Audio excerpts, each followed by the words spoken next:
Kia ora koutou everyone, welcome along to this afternoon's hearings for our long-term plan, Wednesday. We have got a number of submitters through this afternoon. Nikki Snoink's here as our first submitter, and we finish today with the Selwyn Youth Council presenting to us. As for the previous days, just as we start, I just ask the councillors again pay attention with their body language as well as their minds and ears to the submitters that are coming into us today, who many are coming in for the first time and some are coming back for times that they have been here for many years and so are experienced in this, but that isn't everyone's experience. And coming into this room can be a little bit daunting and isn't everyone's natural habitat. So if we can just bear that in mind. We've got a couple of councillors online, Sophie and Nicole, for this afternoon. We have one late submission, and there was an email circulated to councillors today. There was extenuating circumstances for his submission, and so I asked that we receive that as a late submission to the process, and it will be included. I'll move that, and if someone could second it, Bob, thank you. Any discussion on that? All those in favour say aye. Anyone against? Declare it carried. And we also have a submission that was missed. And it's Mr. David Pounteen's submission that's just been given to me now. So that will be circulated to all councillors and emailed to those that are online so that everyone has it and added to the diligent bank of submissions so that everyone has it. It's from Mr. David Pounteen in West Melton. Our submitters today, first up is Nikki Snoink from Forest and Bird. Thank you so much, Nikki, for coming back and talking to us about our submission, about our long-term plan. Councillors, it's on page 7. It's submission number 274. Nikki, we've shortened the time down this year for submissions. We have tried to fit in a lot more people. So there's a clock on the wall on the TV. It's 5 minutes. It doesn't include my talking time. So I'll hand the floor to you. Just press the right hand button on the microphone and away you go. Kia ora. Thank you, Sam. That's great. Kia ora, councillors and public. Hi. Kia ora. My name is Nikki Snoink. I'm the Regional Conservation Manager for Forest and Bird. And I also am here today representing our supporters and members that live in the Selwyn district. So Forest and Bird is an NGO, and its purpose is to do all it can to protect and preserve New Zealand's Indigenous species. We made a submission, and our submission was largely focused on the district's Indigenous biodiversity protection and restoration. And to date, the council has made really good progress on this in terms of its biodiversity strategy and its new district plan and its ideas to give effect to to implement the National Policy Statement for Indigenous Biodiversity. So we strongly support all of that, and we encourage you to resource that and keep going with that. I did set out a bunch of points in the submission about what we think the council should support and resource. I won't go into those because I'm limited to 5 minutes. I just wanted to just touch on a couple of sort of more in-depth points that I didn't mention in the submission, but are sort of closely related. And one is on nature-based solutions, which is a concept in the National Adaptation Plan in our response to climate change. And it is something that we are strongly encouraging all councils to investigate, is particularly with regard to their 30-year infrastructure plans and how, like, what is the interface between the biodiversity program and goals and things that you are trying to achieve, and how that can be integrated into the 30-year infrastructure plan through nature-based solutions. And just to clarify, nature-based solutions are things like wetlands, so sort of natural spaces that can be expanded to help us deal with the impacts of climate change. So I'd strongly recommend that you put some money in the National Infrastructure Plan to investigate how nature-based solutions can be integrated and how all this wonderful biodiversity work that you're doing can be utilised to help us create some resilience to climate change. So we strongly support council's initiatives for climate change and for identifying the risks and hazards. And so, yeah, the National Adaptation Plan, as I mentioned, emphasises the use of nature-based solutions to dealing with the climate issues, and we think this dovetails really nicely with the work that council is doing with biodiversity in the district. The other thing I just wanted to touch on is fresh water. And I note that in the LTP includes funding to consider low nitrate water sources. This is a particularly important topic to me personally and to Forest and Bird, because we have been involved in the setting of the limits in the Land and Water Plan and, freshwater ecology for a long, long time. ECAN is responsible for setting the limits for pollution in freshwater, which, as you say, will take some years to take effect.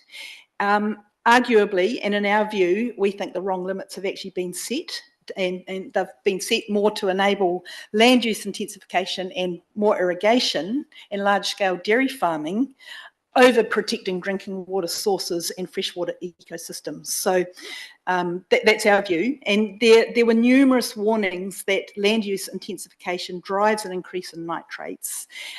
For example, in a report prepared by Carl Hansen in 2002 for Environment Canterbury, he said, the data clearly demonstrate the effects of land use activities on groundwater nitrate concentrations, and they indicate that without proper management, the intensification of agricultural land uses in Canterbury could pose a significant threat to groundwater quality.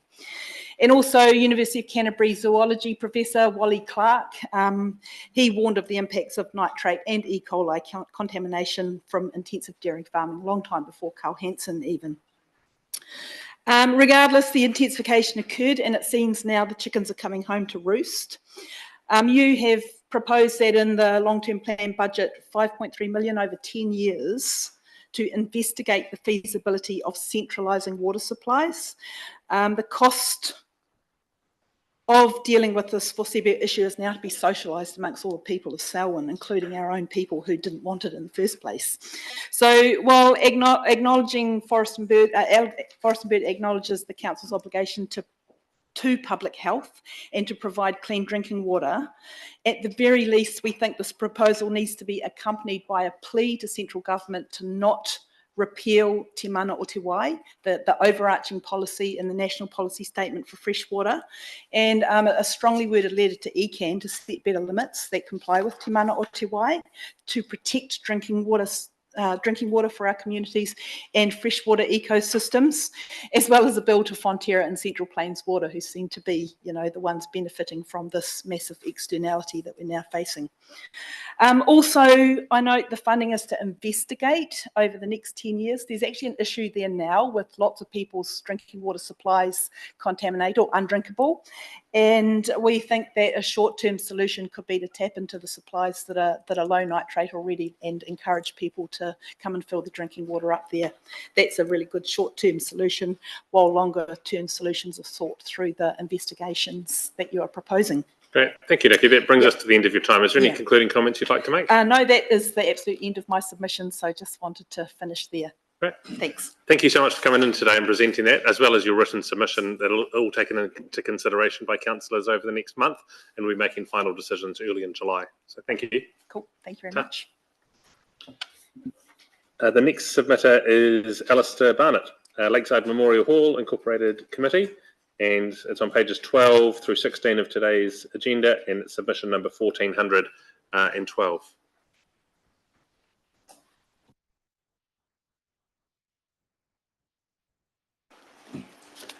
Good, Alistair. Thank you for coming and presenting in person your written submission. I think you heard me introduce before. We've got 5 minutes for the conversation. There's a big clock on the wall if you want to self-manage. Otherwise, I'll let you know when the time's up. And we appreciate the work that you do in the community, and thank you for coming in today to present to us.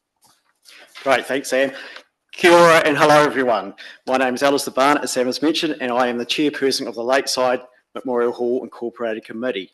Thank you for reading our submission and providing the opportunity to speak today. In summary, feedback from some hirers is that the hall has experienced some issues during inclement weather events. The committee is investigating how these might be improved in the hall courtyard and main hall entrance area. Essentially, there is potential for getting wet and cold when moving through the courtyard area to get to the storage, bar and bathroom facilities, and a cold draft entering the main hall area on cold days and evenings.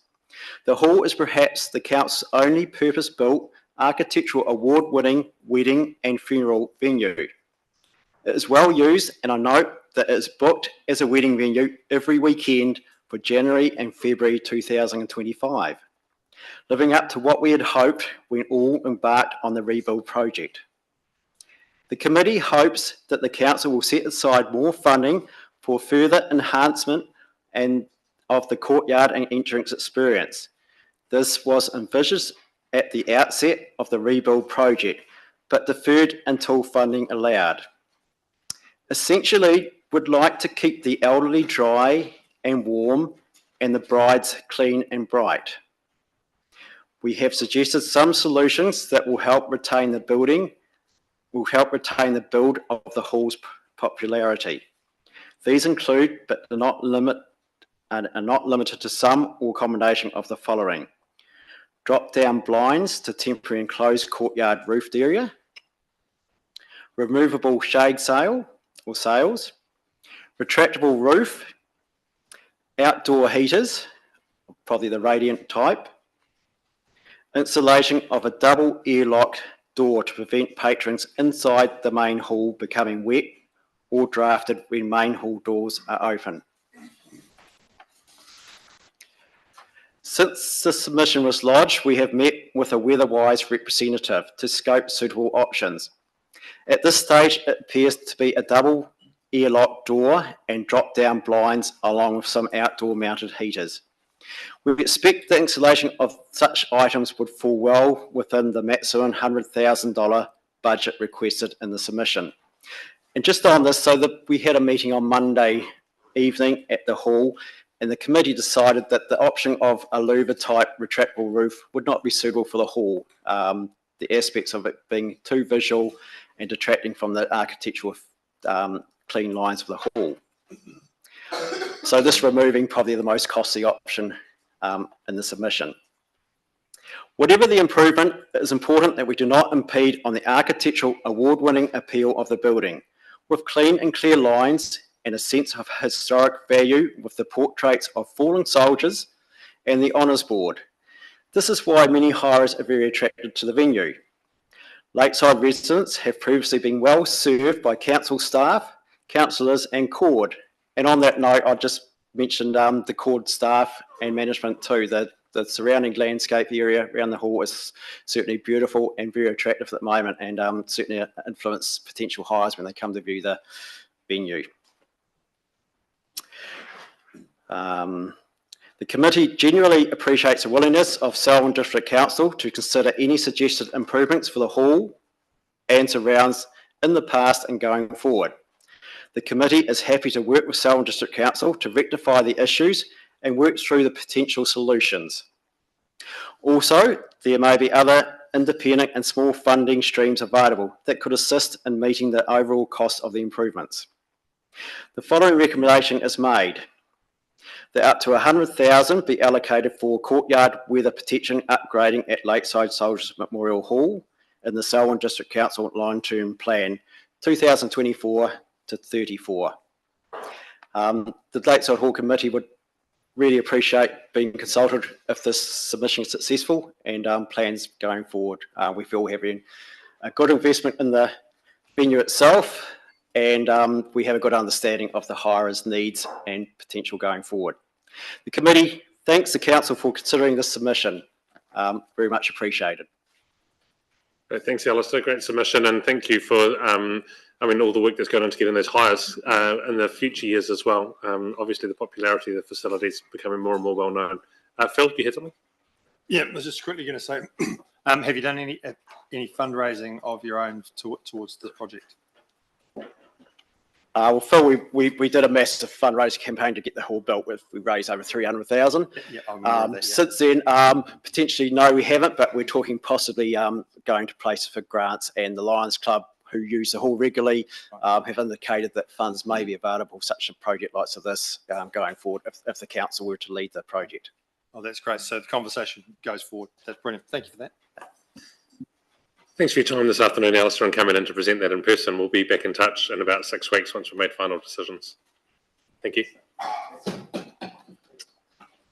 The next presenter is Tim Wright. It's submission number 574 on pages 17 through 20 of today's agenda.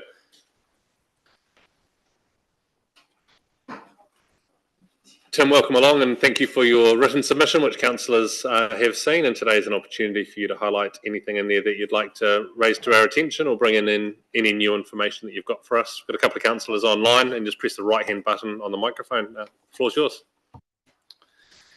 Good afternoon. My name is Tim Wright, resident of Sheffield and father of Lucy 5 and Harry 3. I wish to express my concern about the proposal to close the Sheffield Memorial Pool. My greatest concern is ensuring the children of the community continue to have a safe and easily accessible place to learn to swim and are given the same opportunities that I was fortunate to have growing up in that amazing place. Water Safety New Zealand reported that both numbers of drownings in the year 2023 and specifically the number of drownings in children under the age of 5 were up on the 10-year average. 8 children under the age of 5 drowned in 2023. That's 3 more than the 10-yearly average of 90 drownings. That's 8 more than the 10-yearly average of 82. The residents of Sheffield community do not necessarily have the resources to travel as far as Dartford and Rolleston if they want their children to have safe water exposure. These communities are growing, and in the case of Dartfield, this will only get busier as the years go on. So to send more people to the Dartfield pool simply does not make sense. The next closest option for recreational swimming in Sheffield is the Waimakariri River. I have first-hand experience and have seen the dangers of swimming in moving water. I'm an experienced whitewater kayaker and competent swimmer. Whilst kayak training on the Waimakariri River, I've saved a swimmer from the river. They only intended on paddling, but the shingle gave way underneath them and they ended up in moving water over their head.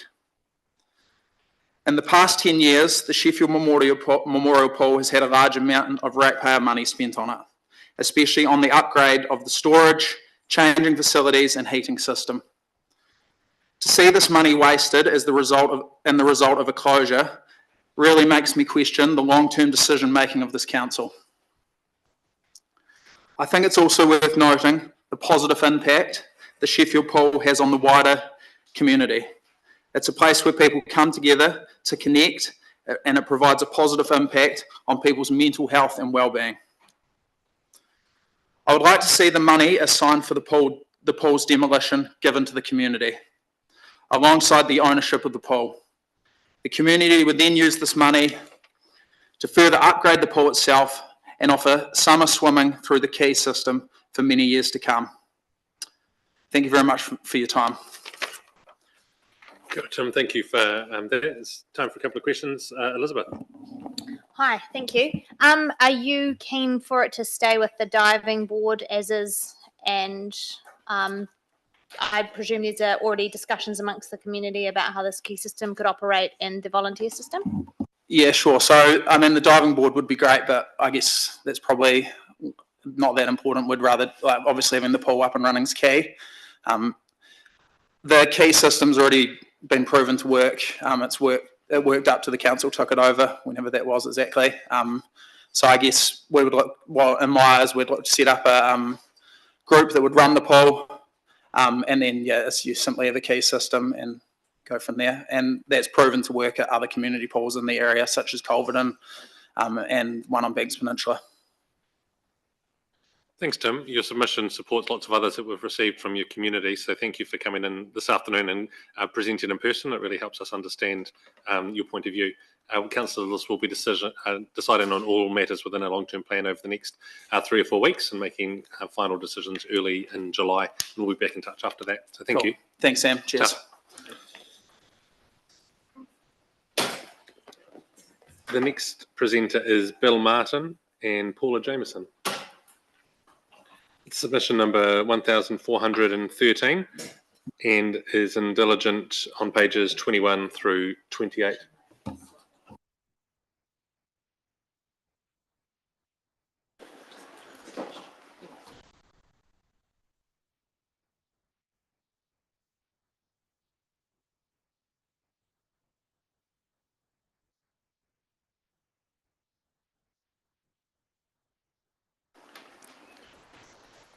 Bill and Paula, thank you for coming in this afternoon to present to us. We've got a couple of councillors that are joining us online, and Malcolm's an apology for this afternoon.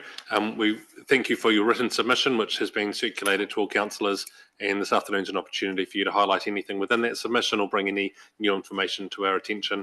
There's a big stop clock on the TV on the left of the room, or the right of the room for you, and the floor is yours. Thank you. Tēnā koutou katoa. Good afternoon, councillors, and thank you for having us. My name is Bill Martin. I'm the General Manager of the Summit Road Society. Sitting alongside me is our incoming President, Paula Jameson.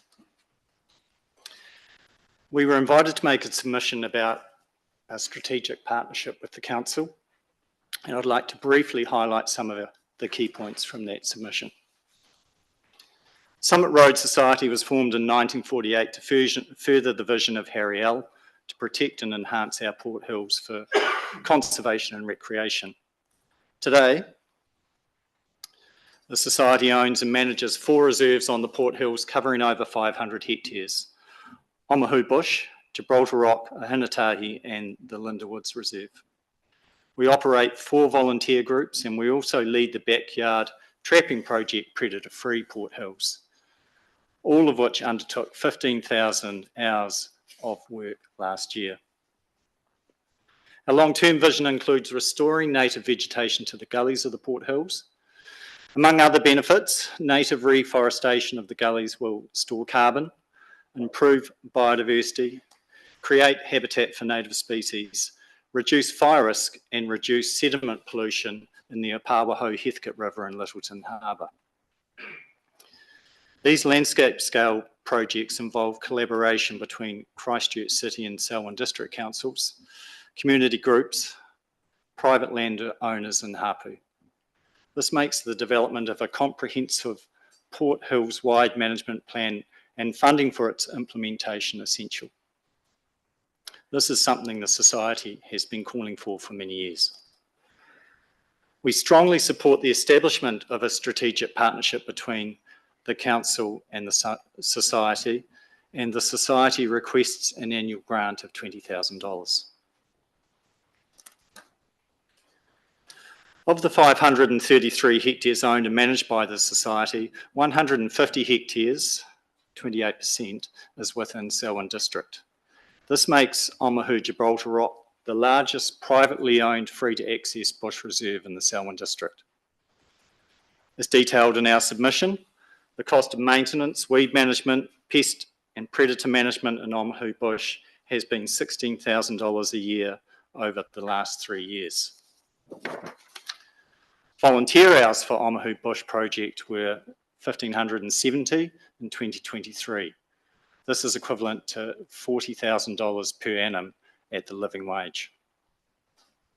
For some time, we've been investigating how to improve public access to Omahu Bush. This has included looking at a range of options, including an additional public car park on the Summit Road, increasing the track network in the reserve, and improving public access for Selwyn residents via Taitapu Valley. With the population of Selwyn District increasing significantly faster than the national average, this would provide residents with access to a reserve with outstanding ecological value. In addition to its own ecological values, Omahu Bush also provides an important connection to other areas in the Port Hills. These include the Crater Rim Walkway, Living Springs and Otahuna Reserve. Opening up access to Omahu Reserve for the people of Selwyn District via the Taitapu Valley would make a valuable addition to the recreational opportunities for its residents. A strategic partnership with the Council would be an opportunity to explore together this and other ways of improving recreational access to the Port Hills for the people of Selwyn District. In conclusion, the Society has demonstrated that it can deliver priorities and activities that align with the core functions of the Council that are key to the Council achieving its long-term plan outcomes. Similarly, we have demonstrated that our activity generally relates to activities that the public might reasonably expect the Council to deliver.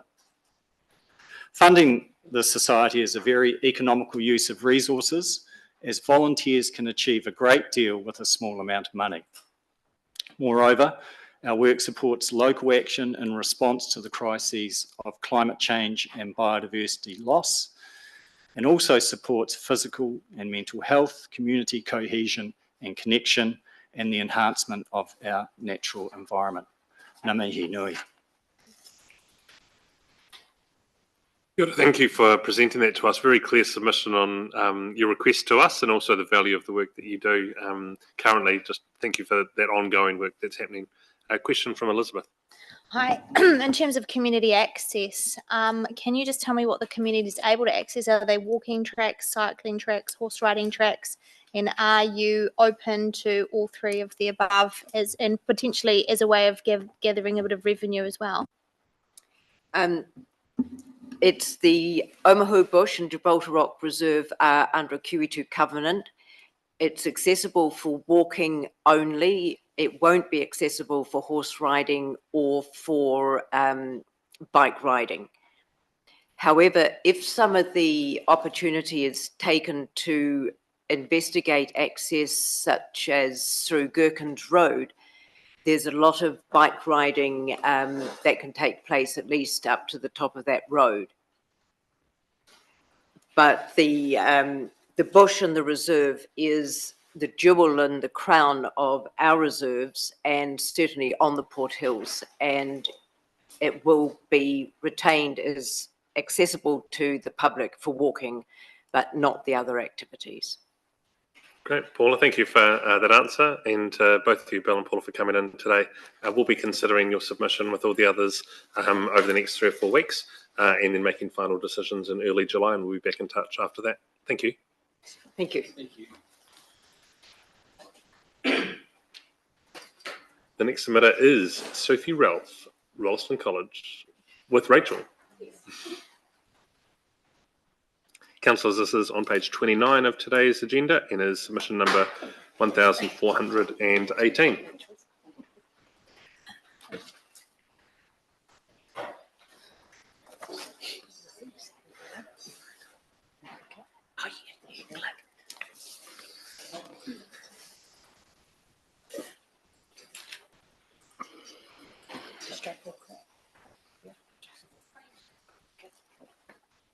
Sophie and Rachel, thank you for coming down today. Thank you for your written submission as well, which has been circulated to all councillors. And this afternoon's an opportunity for you to highlight anything that's in that submission or bring anything new to our attention. We've got 5 minutes for the conversation. There's a big stop clock on the TV on your right, and the floor's yours. Tēnā koutou katoa, ko Rachel Skelton tōku ingoa, tūmoaki of Horoweka Haimata, Principal of Rollon College. Ko Sophie Ralph tōku ingoa, tūmoaki tuarua Horoweka Haimata, Associate Principal of Rollon College. Thank you for your time today to hear our submission for performing arts in Selwyn. The arts and creative sector represents about 3.3% of New Zealand's economy, and this contribution has grown by about 1/3 since the year 2000. Supporting this area of our community by working in partnership would be a worthy investment. Today, we're advocating for the Selwyn District Council's long-term plan to consider our submission. Our current partnerships with our current school facility have been positive and have allowed us to become a beacon for the community of performing arts and gathering the community together for events including the Rotary Gadsby Ball, weekly church services, regular hosting of performances from some of the community groups that you see on your screens today. We've opened our doors and welcomed these groups and businesses into our kura, and we wish to celebrate the performing arts and create a sense of community within Selwyn. The benefits of this partnership have allowed us to connect with organisations and businesses and have a creative outlet for rangatahi in Selwyn. As educators, we know that an outlet for expression in a structured way supports pro-social behaviour, community connections, and a sense of belonging and ownership. As committed educators and community members, we've been a part of building belonging and identity since 2017, and we have become one of the beating hearts of the community with a desire for equitable outcomes for all. This initiative would also support the work of the Selwyn Youth Hub in respect of supporting belonging, wellbeing and pro-social behaviour. Through the creation of a shared facility, we can share costs. As outlined, there are some excellent examples of shared use in Christchurch with the Aurora Centre based at Burnside High School and the Elmwood Normal School Auditorium. The schools have access during the day and then it is available out of school hours for community use. An example that springs to mind in Tamaki Makaurau is at Western Springs College, the TAPAC Centre. So since the late 90s, it has provided a facility housing a range of performing arts spaces, inclusive of school, drama, dance and music classes. But it's an innovative use of space where the council, the school and local creatives went into partnership together for the betterment of the arts community. With a multitude of performance spaces, a box office and a cafe for community, it has allowed for adult workshops and community programs, branching into areas such as theatre, dance, circus and screen arts to all coexist within the grounds of the school. Our vision for a shared use facility would allow for a local affordable venue within the Selwyn community. The findings of the New Zealanders and the Arts Young Person Survey report states that 40% of people surveyed would attend arts events if travel was not a barrier. This is yet another compelling reason demonstrating the need in the region where access due to the physical geography of the area is something that needs addressing. The location of the proposed partnership facility would be on the second campus of Rollon College, a Ministry of Education build rather than a PPP. The Performing Arts facility is part of our Stage 2 construction, and we will be starting to advocate strongly for Stage 2 towards the latter part of 2025, with design and construction to start in 2026. The images before you are the location of the site and the initial designs of the facility. This facility will also house our whare and whare kai, allowing for a strong bond within the school between all performing arts and te ao Māori. We see particular synergy between our performing arts space and providing space for mana whenua and for Māori performing arts. A facility allowing performance, mirrored practice spaces for haka and noho type activities would see the space ideal for community and te ao Māori arts-related opportunities. This building also houses a smaller dance studio, a smaller theatre and music facilities. Members of Te Taumutu Runanga have been involved in the initial design. There are already facilities within Selwyn that cater for smaller performance opportunities, such as Te Ara Atia and Hope Church, Rolleston. There are no large facilities in Rolleston, with our current multi-use auditorium limited to 500 people. The school currently uses the James Hay Theatre in Christchurch for our senior prize giving, and the plans here are based on the Theatre Royal in Christchurch and would seat 850 people. In addition, we believe a standalone facility would not be economically viable as there would be limited use for a venue this size during the day. Therefore, a partnership with the school would make for a sound investment. A partnership for a performing arts facility in Rolleston is crucial to foster community engagement, cultural enrichment and economic development. It provides a platform for artistic expression, educational opportunities and social cohesion, enhancing Rolleston's vibrancy and identity while attracting visitors and investment to the area. I see that we're out of time, but I will end with this whakatauki, he waka eki noa. We're all in this together. This could be a great opportunity. Thank you. Kia ora korua, thank you for that submission. Just a quick question around partnerships with councils and working with schools and the Ministry of Education, because we've got a number of submitters have come in thinking about school partnerships.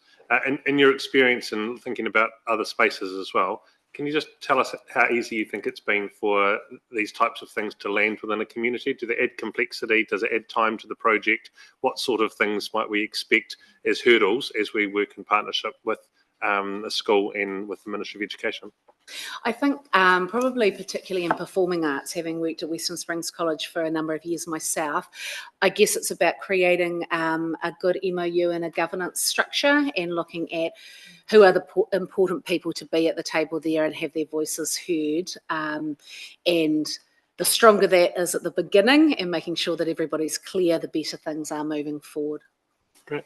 Well, thank you for the work you both do in our community and serving our young people. We really appreciate that, and your submission today will be considered over the next couple of weeks, and the 3rd of July is when we will be making final determinations, and we'll be back in touch after that. So thank you. Thank you. Thank you. Thank you. Kia ora.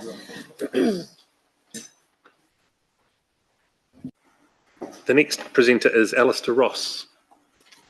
Councillors, this is on page 900, it's submission 935 on pages 42 and following from today's agenda.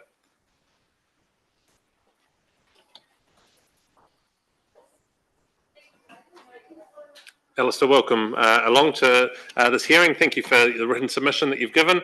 And today's an opportunity for you to go into depth on any of the points you've already raised or raise something new with us. We've got about 5 minutes for the conversation once I stop talking. So the floor is yours. Oh, sorry. Right, good to go.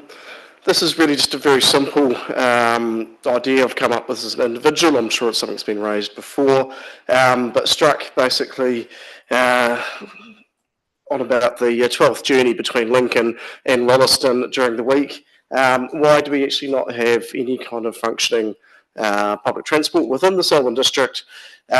Because we could actually save a huge amount on roads, reduce traffic accidents, all those sorts of things.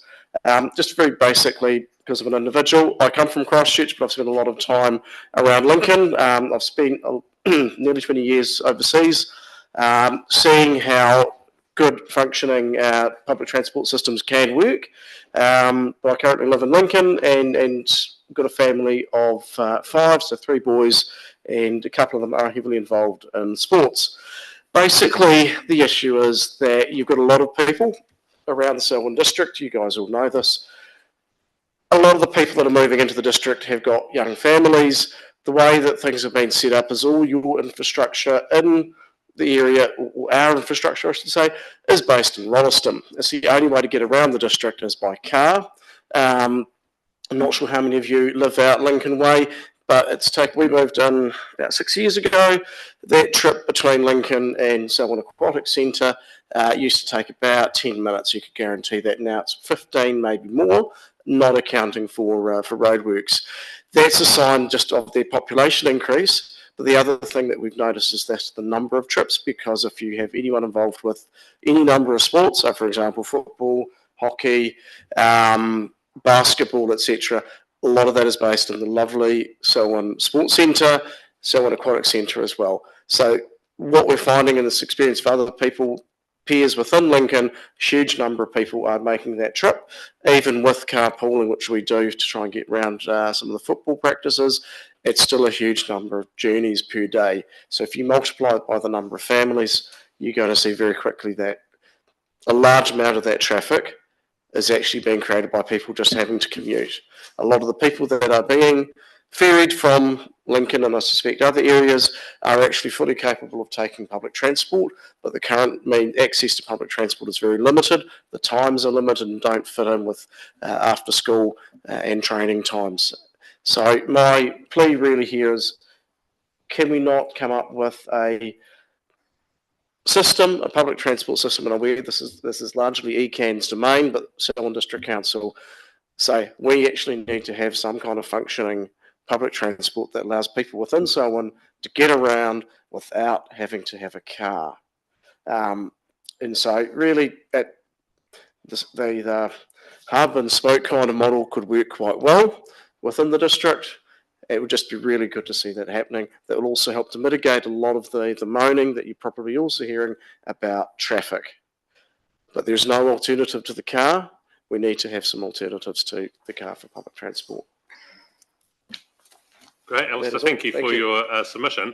And it really chimes with the submissions we've made to Environment Canterbury as well about providing inside Selwyn bus service and in and around Rolleston bus service as well, because we feel that we're not being well served by the current public transport system. So it's great to hear some first-hand stories about how that's affecting you and your family, and encouragement to us to change what we might do. A question from Elizabeth. Thank you. I have 3 kids. I completely understand that sports driving. In terms of just being realist here, obviously the bus trips are going to be longer than the 15-minute drive in the car. Will you envision any problems with teenagers taking something that might take them 30 minutes each way, because it is obviously going to alleviate on the parent? But also, what would you be prepared to pay for that trip per child, one way, to go from Lincoln to Rolleston?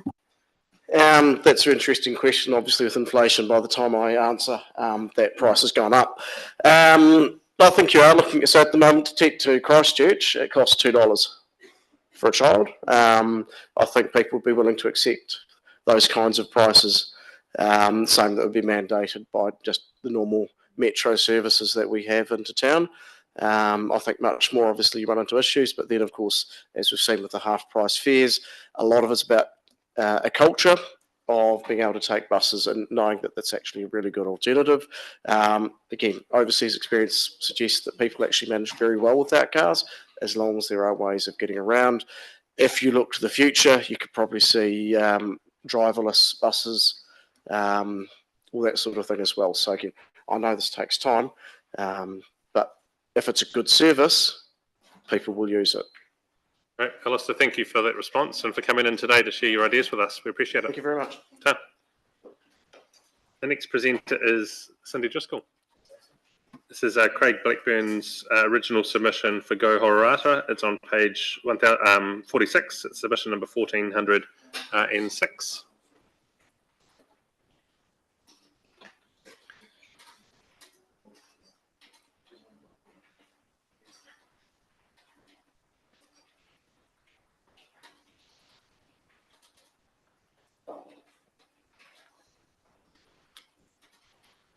Cindy, welcome back, and thanks for presenting this for Craig. Inflation has taken its toll on time in the last 2 days, and we had 7 minutes on Monday, now down to 5 minutes today.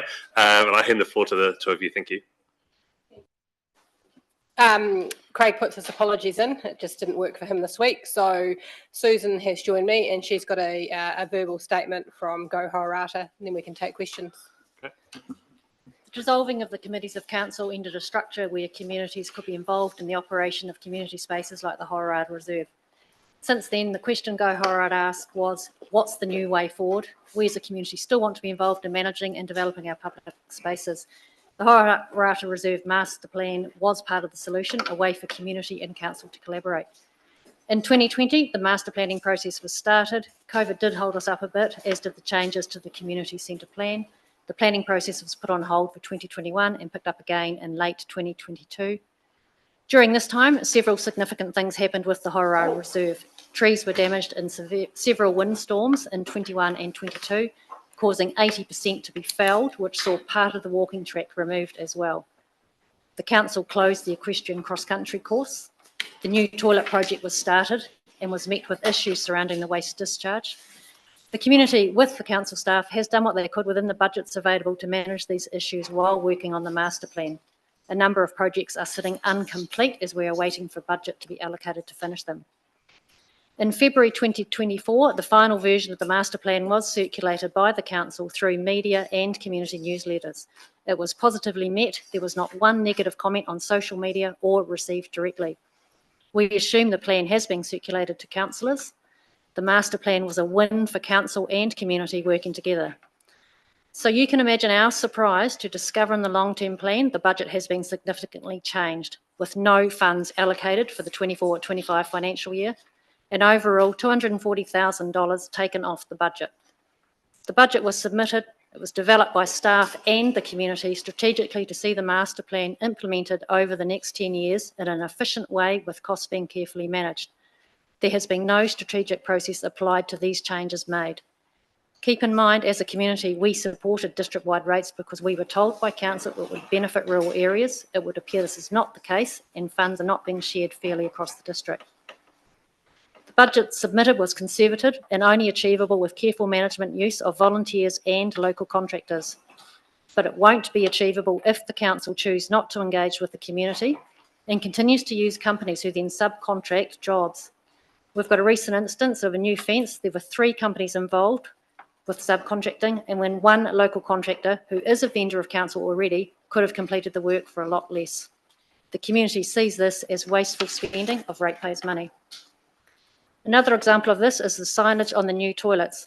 The community asked council if we could have rata signs installed on the new toilets. The council staff agreed to this. The community paid for the designs, which the council signed off, and paid for the signs to be produced. The signage has been the one positive thing about the toilet project. People really enjoyed them.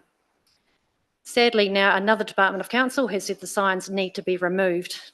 Again, a waste of money and a negative result for the council-community relationship. Go Hororata has done its best to be positive and find a new way forward to work with council. We thought we had found a way to work within the council system and still achieve community involvement. However, the council have now stopped this process in its tracks. Looking forward, Go Haurata has offered a proactive solution, suggesting a new way for council and community to connect regarding public spaces through a coordinator, a role appointed and managed by the council where a local person is contracted to coordinate and care for local reserves, working with the ranger. The rangers simply cannot cover the amount of ground they need to and connect with the community. This role would help the community be able to be more actively involved in their reserves. The coordinator could run the regular working bees, ensuring all the health and safety requirements are met. It helps reduce costs and gets people connecting to each other and our public spaces.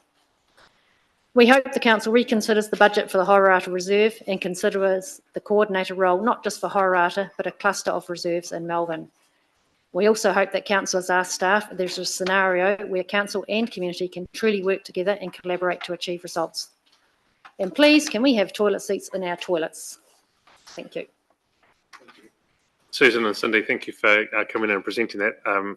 Sounds very frustrating, and after where we got to last year, I thought we'd kind of done a lot of that work to make sure we were together on things. So thank you for raising your concerns with us again this year. I appreciate hearing that. I think councillors do as well. Question from any councillors? Elizabeth? Yeah, I'm just trying to understand, because you touched on it, but you probably didn't give enough of a detailed explanation why, or even if you understand why your communication, you said thought you'd approach the whole community engagement with council and that's been pulled out. Do you have any definitive answer for why that's happened? No, it wasn't until we saw the detailed budgets that we realised that the budget had been changed and pulled for next year. We'd had zero communication from council that was happening or explanation. The staff members we were working with didn't know until we talked to them. So departments aren't talking. So that's, challenging. And, we really are trying to find a way here that we can do this positively. We don't want to be back here in a negative way every year. We like to move forward. Thank you. We appreciate you coming in this afternoon. We'll consider your submission with the others over the next few weeks. We're making final decisions early in July, and we'll get back to you after that. Thank you. Thank you.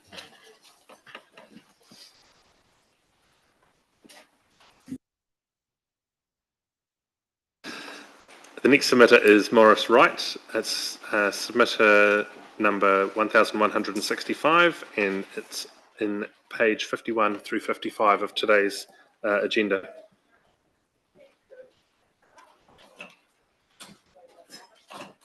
Maurice, welcome along, and thank you for presenting to us. It's great to have your written submission, and today for you to highlight anything in particular within that submission you'd like to raise with us, or bring any new information to light. We've got about 5 minutes for the conversation. There's a big stopwatch over on your right-hand shoulder, which will start when I finish talking, so I'm not sucking up your time with this intro, and the floor's yours.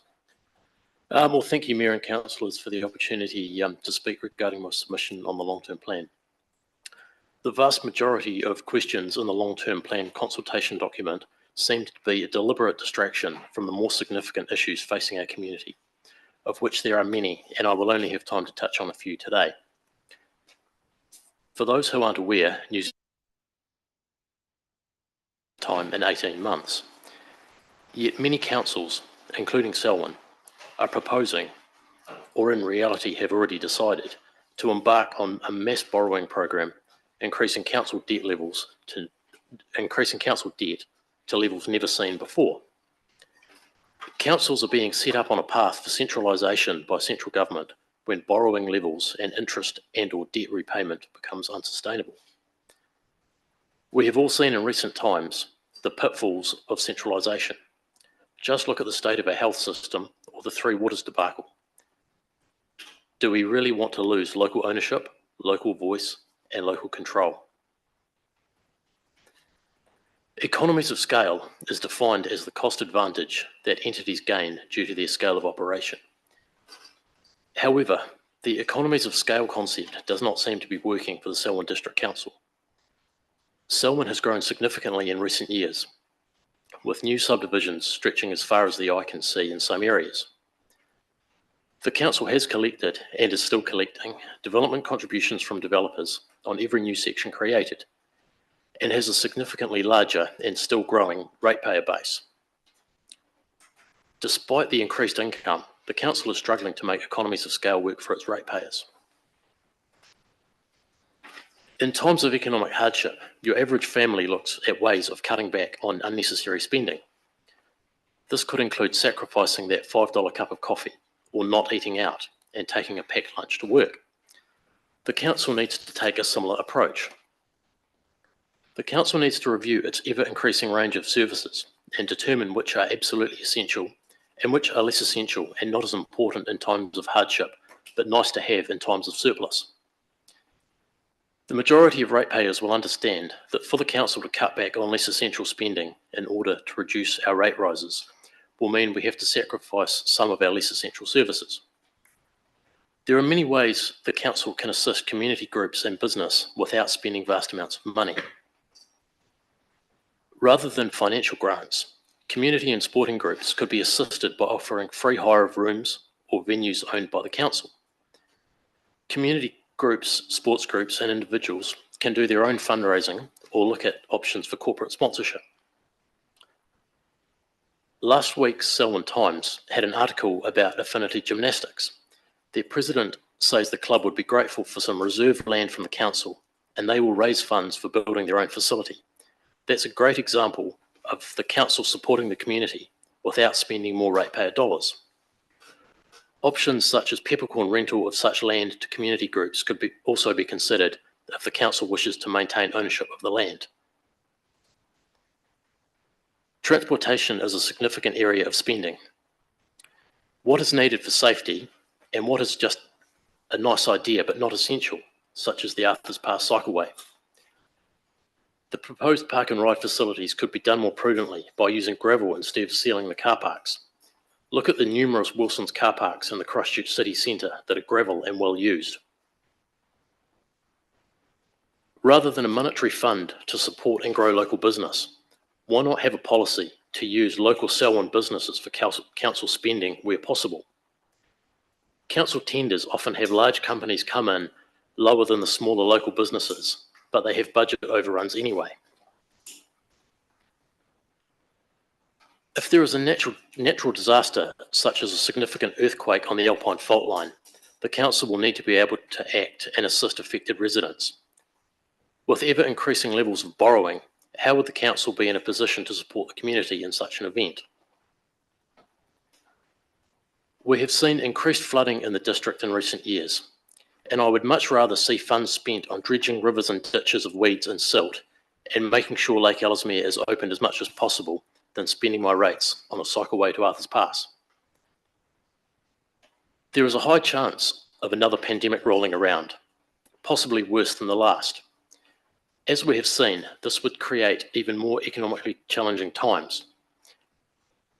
How would ratepayers be expected to keep up with ever-increasing rates bills in this situation? I don't feel that the upgrades proposed to the council building is a wise use of ratepayers' money. The entranceway is perfectly usable, presentable and welcoming. Whilst the council chambers might be getting a little dated, improving these isn't giving value to the ratepayer. This is something that could be considered in times of surplus, rather than adding it to the vast amounts of proposed new borrowing. As for meeting room space, could council consider making use of the 4 new, modern, underutilised, bookable meeting spaces in Te Aratia? Getting back to the economies of scale not working in Selwyn, is it possible that development contribution has not been set at an appropriate amount? Developers are planning these subdivisions to line their own pockets rather than for the good of Selwyn. Developers should have to contribute more to facilities and infrastructure, as it is because of these subdivisions bringing in extra residents that these extra resources are required. On the council's website, it states that the purpose of local government in New Zealand is to enable democratic local decision-making and action by and on behalf of communities, and to promote the social, economic, environmental and cultural well-being of communities in the present and for the future. To achieve well-being in the present and the future, the council needs to keep debt low and rate rises at a much more affordable level. The website also states that the Act sets out a series of principles for local authorities. These are open, transparent, accountable conduct of business, effective and efficient conduct of business, consideration of community views, recognition of diversity, interests of future communities, promoting well-being, involvement, cooperation with other bodies, sound business practice, and prudent stewardship. Thank you. Thank you, Morris. That was a really well considered view of our district and the challenges that we're currently facing as a council around the decisions we're going to have to make over the next 6 months. If you wouldn't mind leaving a copy of what you've submitted there with us, then that can be circulated to everyone as well. Thank you for coming in this afternoon. We really appreciate it. Thank you. Thank you.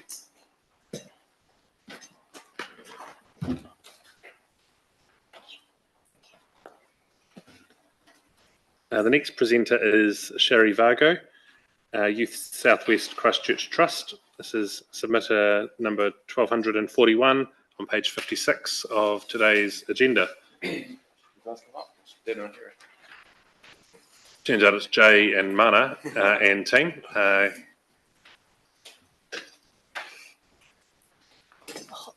Kia ora. We've got about 5 minutes for this conversation. There's a big stop clock on your right-hand shoulder. We've got a couple of councillors who've joined us online today, so that's why they're not sitting around the table. That's Nicole and Sophie. I'll hand the floor to you guys. Kia ora koutou. Thank you so much for having us today. I just want to first of all begin by thanking you for funding these amazing youth. Just press that right-hand button. Yep, we're good. Oh, sorry. So thank you for supporting these amazing youth workers over the last 3 years as part of the long-term plan. Having youth workers in our schools is critical. These guys are what we call presence-based youth workers, so they're not there just 9 to 3. They are present in the schools, in the community. So the youth workers down behind me do not just do youth work in schools. You'll see them across the whole district in the community supporting our rangatahi.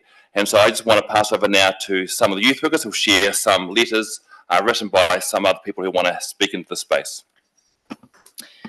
Kia ora, my name is Anika. I'm going to be reading on behalf of a parent.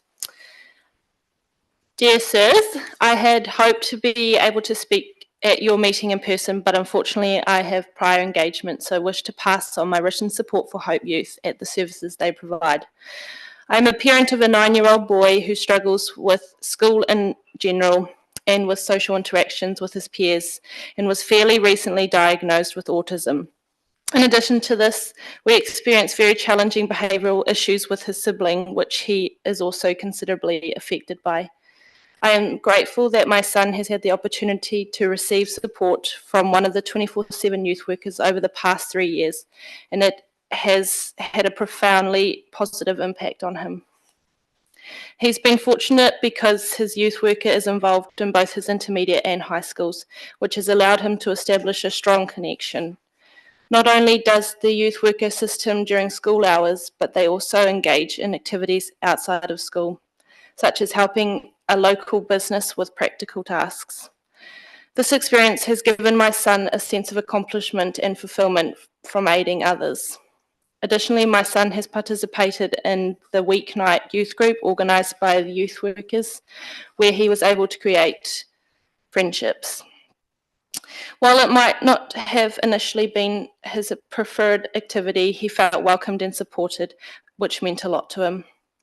Both my son and I truly appreciate the dedication and effort invested in him. The support provided has given my son confidence and enthusiasm to join in things he would normally have not participated in. He values his youth workers' opinion and considers them a friend. Yours truly, Claire Wickens. This is on behalf of Billy Bryce, the Hawara coordinator at Rollon College. 24/7 youth workers at Rollon College have demonstrated an exceptional commitment to supporting our students. Their dedication goes beyond the typical school hours, offering youth groups and mentoring away from schools. By providing a safe space for students to express themselves and seek assistance, the youth workers contribute significantly to the overall well-being of our community. The presence of 24/7 youth workers at Rollon College is not just a beneficial addition, it's a necessity. With Rollon College and the wider community in the midst of expansion, the need for their continued support cannot be overstated. To whom it may concern. I'm a police officer stationed at the Rolleston Station as a youth aid officer covering the Selwyn district. As many are aware, the Selwyn district has one of the highest youth populations in New Zealand. I have known Mana Harama for the past 4 years as he has been a youth worker in the Rolleston area. In many situations, he has been my go-to person when I have wanted information about a young person. Mana and I have worked together to support youth in Rolleston. As part of 24/7, I've used Mana as a mentor to children a number of times with great results. The young people know Mana as a person that they can rely on and trust. Often they will talk to him about issues before they come and talk to the police. I support the work 24/7 are doing in the Rolleston area. Senior Constable Bruce Ward of the Selwyn Youth Aid, Rolleston. That's all we have for today. Thank you for your time. Good on. Well, thank you for the work you all do in our community, supporting our young people. And as you say, they are a population that continues to grow for our district. Is there a question councillors have? Yeah, I've got one. Deborah. I note that looking forward that we have a multi-party agreement with yourselves where we lump fund 5 providers in our schools. Is that funding currently enough funding given inflation or just trying to understand, or do you want the same amount of funding? It's not enough because as the youth workers, we have put more youth workers in the ground. Like Rollon College has 1 youth worker, Mana's doing it for free.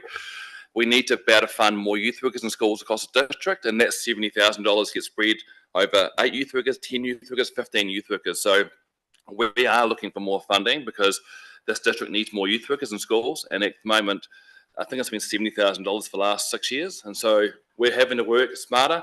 But we are having less youth workers because we can't pay them what we need to pay them to have them in our schools. Great. Thank you for that answer, and we appreciate you coming in this afternoon to present to us. Councillors, we're making decisions over the next few weeks and final confirmation early in July, and we'll be back in touch after that. Thank you. Thank you, Tim. The next presenter is Yvonne Lamond. 2 separate submissions, one for them.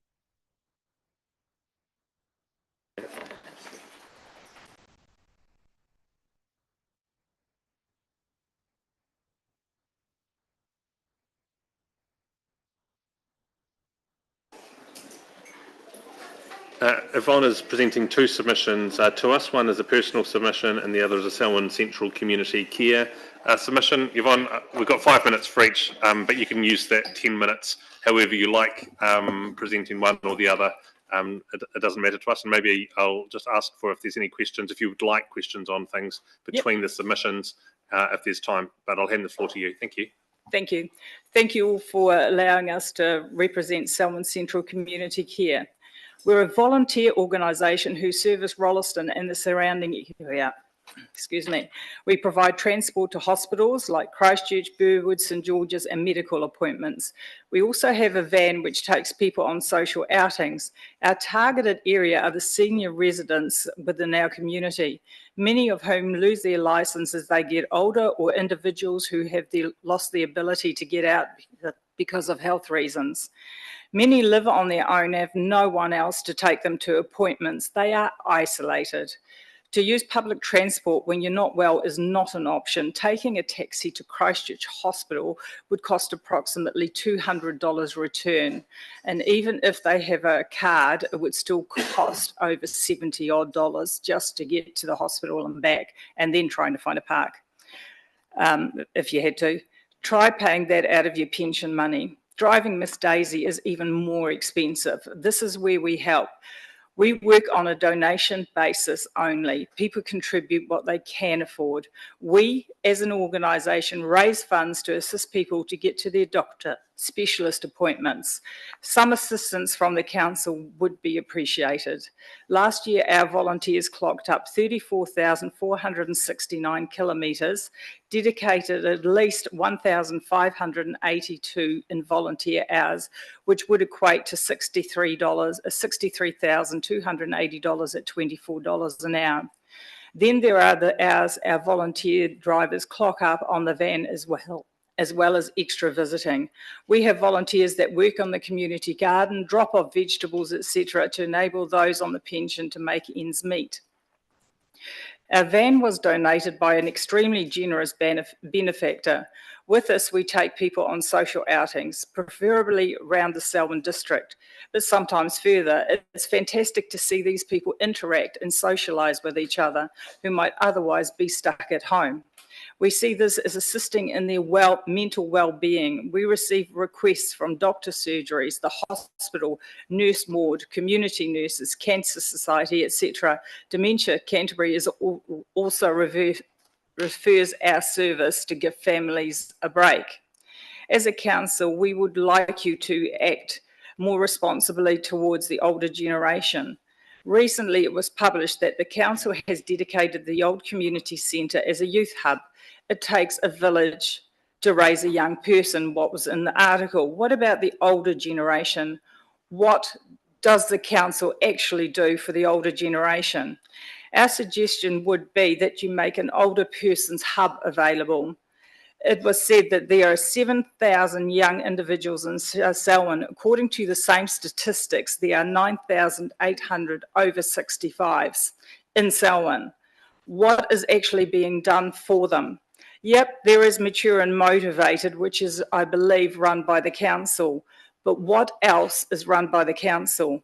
As far as where everything else is being run by volunteer organisations, and they're all chasing the same dollar, the same grants, etc. Yes, we can apply for funding 4 times a year. At the last round, we received $1,200 for an application which was $5,000. You will know that $1,200 doesn't go very far. Why not create a hub where all the various older persons' organisations can book and schedule a time? I would assume that the youth do not have to pay for the youth hub. Why not the same for seniors in our community? Or perhaps the same facility could be used for this purpose. We would be happy to work alongside the council to improve services for our seniors. Heartlands, which was another, it was mooted by the council. I don't know if it still exists. I actually had to ring up the library to find out. I phoned up the council staff and they had no idea, not a clue what they were, what I was talking about, Heartlands. In the broader sense of things, we would suggest the council reins in its spending. Live within your means is something we, as the older generation, were brought up with. This seems to be lost when using public money. We understand, totally understand, that the council receives many requests. Let's be realistic, you cannot please all the people all the time.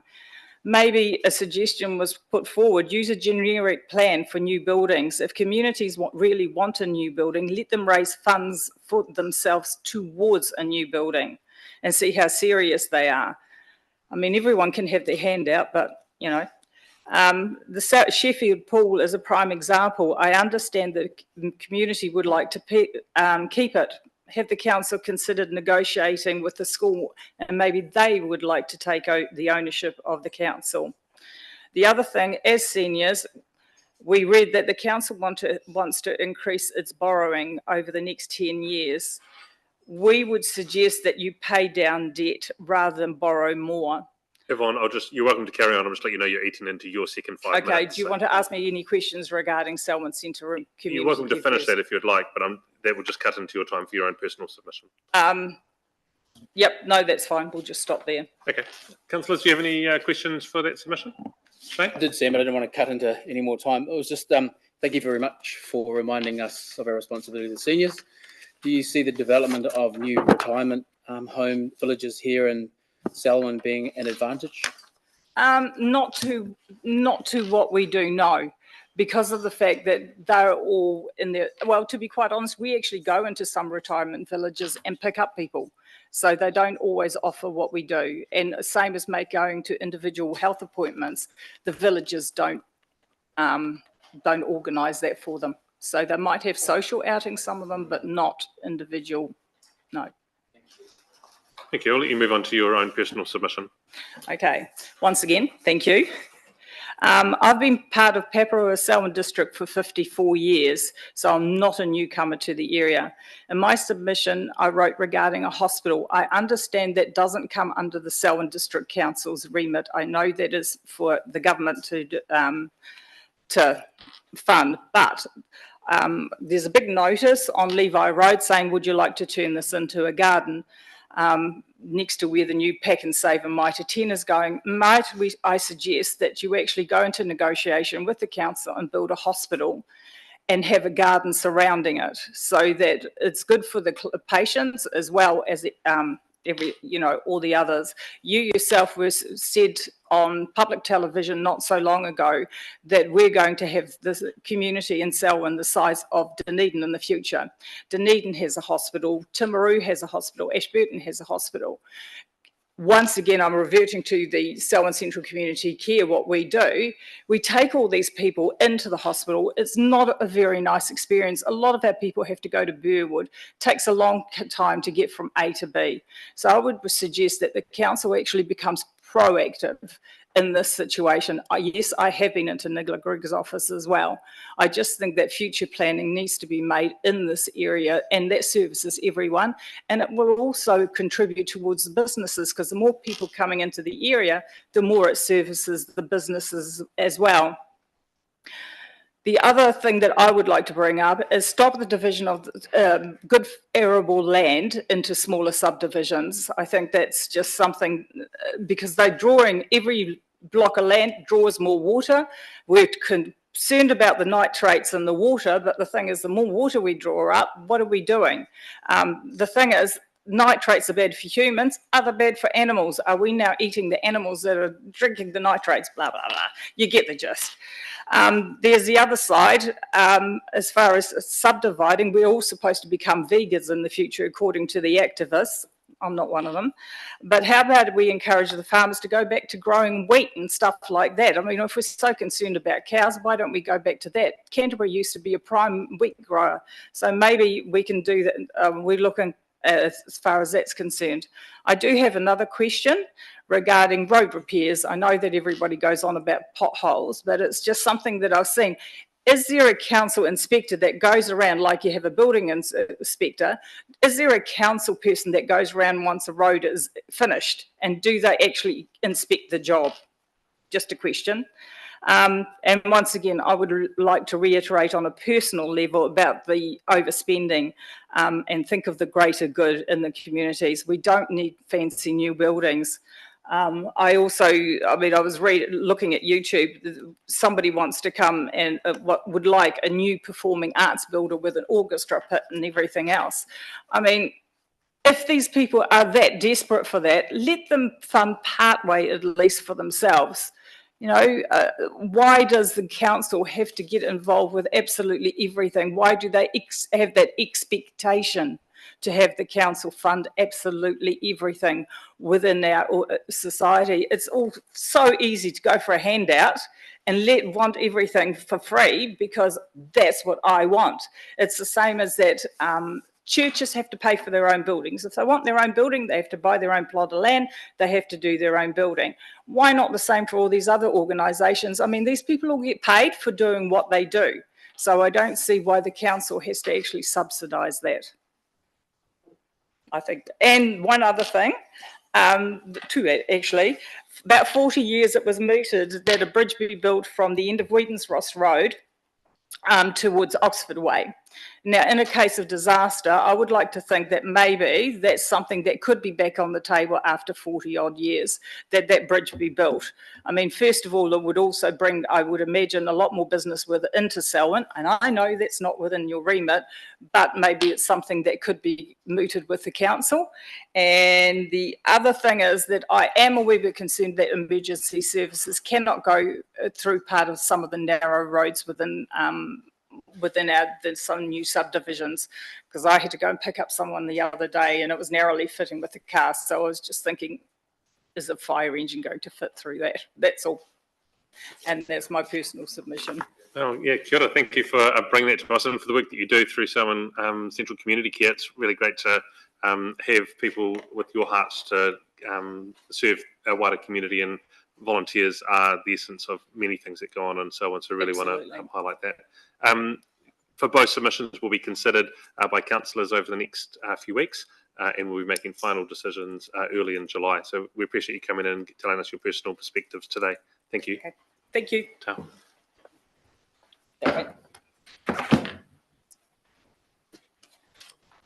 The next submitter is Colleen Phillip. Colleen, welcome along. Submission number 1437 on pages 68 through 71 of today's agenda. Colleen, there's a microphone on in front of you. We've got a couple of councillors online who will listen in to this as well. We've got about 5 minutes for the conversation. There's a big stopwatch on the TV screen there if you want to keep time on yourself. Otherwise, I'll let you know when the time's up. And this is on? It's all ready to go, so the floor's yours. Tēnā koutou katoa. My name is Colleen Phillip and I'm here to speak on behalf of Sustainable Ōtautahi Christchurch, or SOC for short. Firstly, I want to acknowledge the amazing amount of natural assets you have in your care, along of course with other guardians of these. The very special features including Te Waihora, the biodiversity including a high rate of endemism, the landscapes. SOC worked with the Waimakariri Environment and Recreation Trust, WIRT, for several years. I was one of the people writing to SDC as we worked with you to get a toilet at Lake Linden. SOC helped the Arthur's Pass Wildlife Trust and others to tackle weeds, particularly Russell lupins at an annual weed busting weekend. WIRT also called together agencies and others to look at a weed strategy for the whole upper Waimakariri Basin. The first priority must be to protect what is there. During the time we worked with WIRT, we met some wonderful people on your biodiversity team. So I want to say that while we are interested to see the idea of 2 recreational cycleways around Te Waihora and to Arthur's Pass, we urge that the biodiversity experts are front and centre even as these plans are contemplated. I would hate for something akin to what happened at one site on the west coast where the cycleway was about to go straight through a penguin nesting area until the Penguin Trust managed to intervene at the last minute and get it rerouted. We at SOC believe from experience of working in vulnerable sites that having things like well-designed, sensitive cycleways, bringing people into connection with nature, learning to love these beautiful places will help people want to protect them. There are too many places where mountain bikers have created their own trails through sensitive, ecologically important areas, and where other activities like four-wheel driving by people ignorant or uncaring of the impacts they are having are occurring. We need to address this in many ways, but bringing more caring people in could well be one. There are more ways that people trash an environment. I was visiting a friend in Arthur's Pass at the weekend discussing the dirty disposable nappies I found at Lake Linden on one of my trips. The long distances I sometimes have to drive to find a place to get rid of rubbish along the State Highway 73 route. She told me of her concern that people coming from Moana, where she said there are not enough bins, fill the Arthur's Pass bins or drop rubbish along the highway. She thinks the strait by the Klondike along the Waimak River must be one of the most trashy in the country. I don't want to ask you to do anything in particular about this today because I've not done enough research, and anecdotes and irritation are not good drivers of policy and action. But I would ask that you keep this issue on the radar in some way.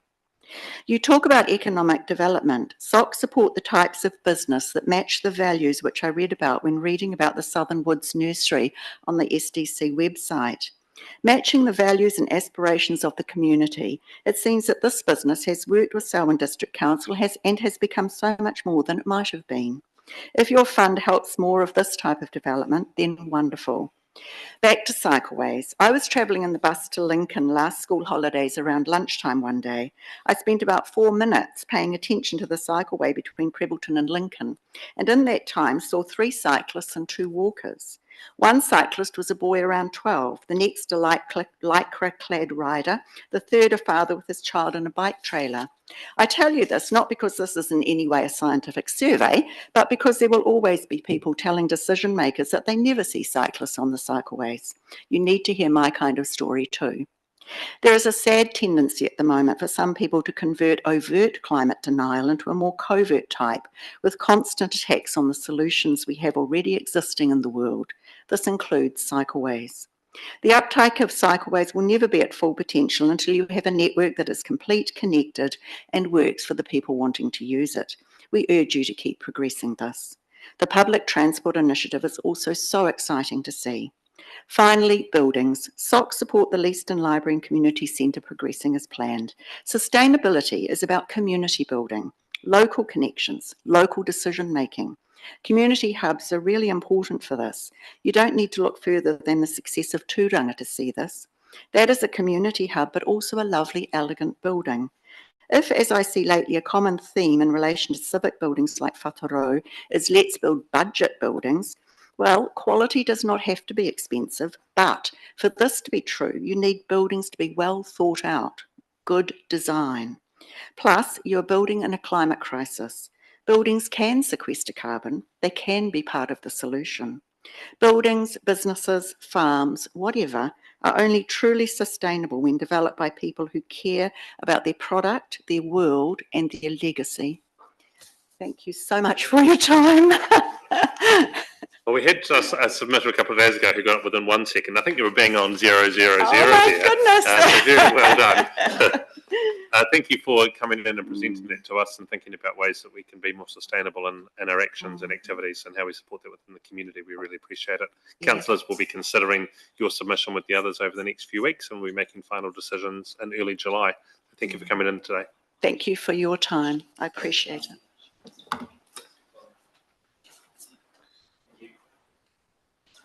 Shelley Washington is our next presenter. She's on Zoom, Sam. Is on Zoom. Shelley, welcome along to our council meeting. Thank you. Owner, okay. And if you turn your, oh yeah, great. It's great to see your face as well for your submission. The written submission that you've given us has been circulated to councillors, and now's a chance for you to be able to highlight anything that's new or any particular points of interest within your original submission you'd like to raise with us. We've got about 5 minutes for this conversation, and I'll let you know when we get to the end of your time. Thank you. Kia ora, thank you. Tēnā koutou katoa ko Shelley Washington tōku ingoa.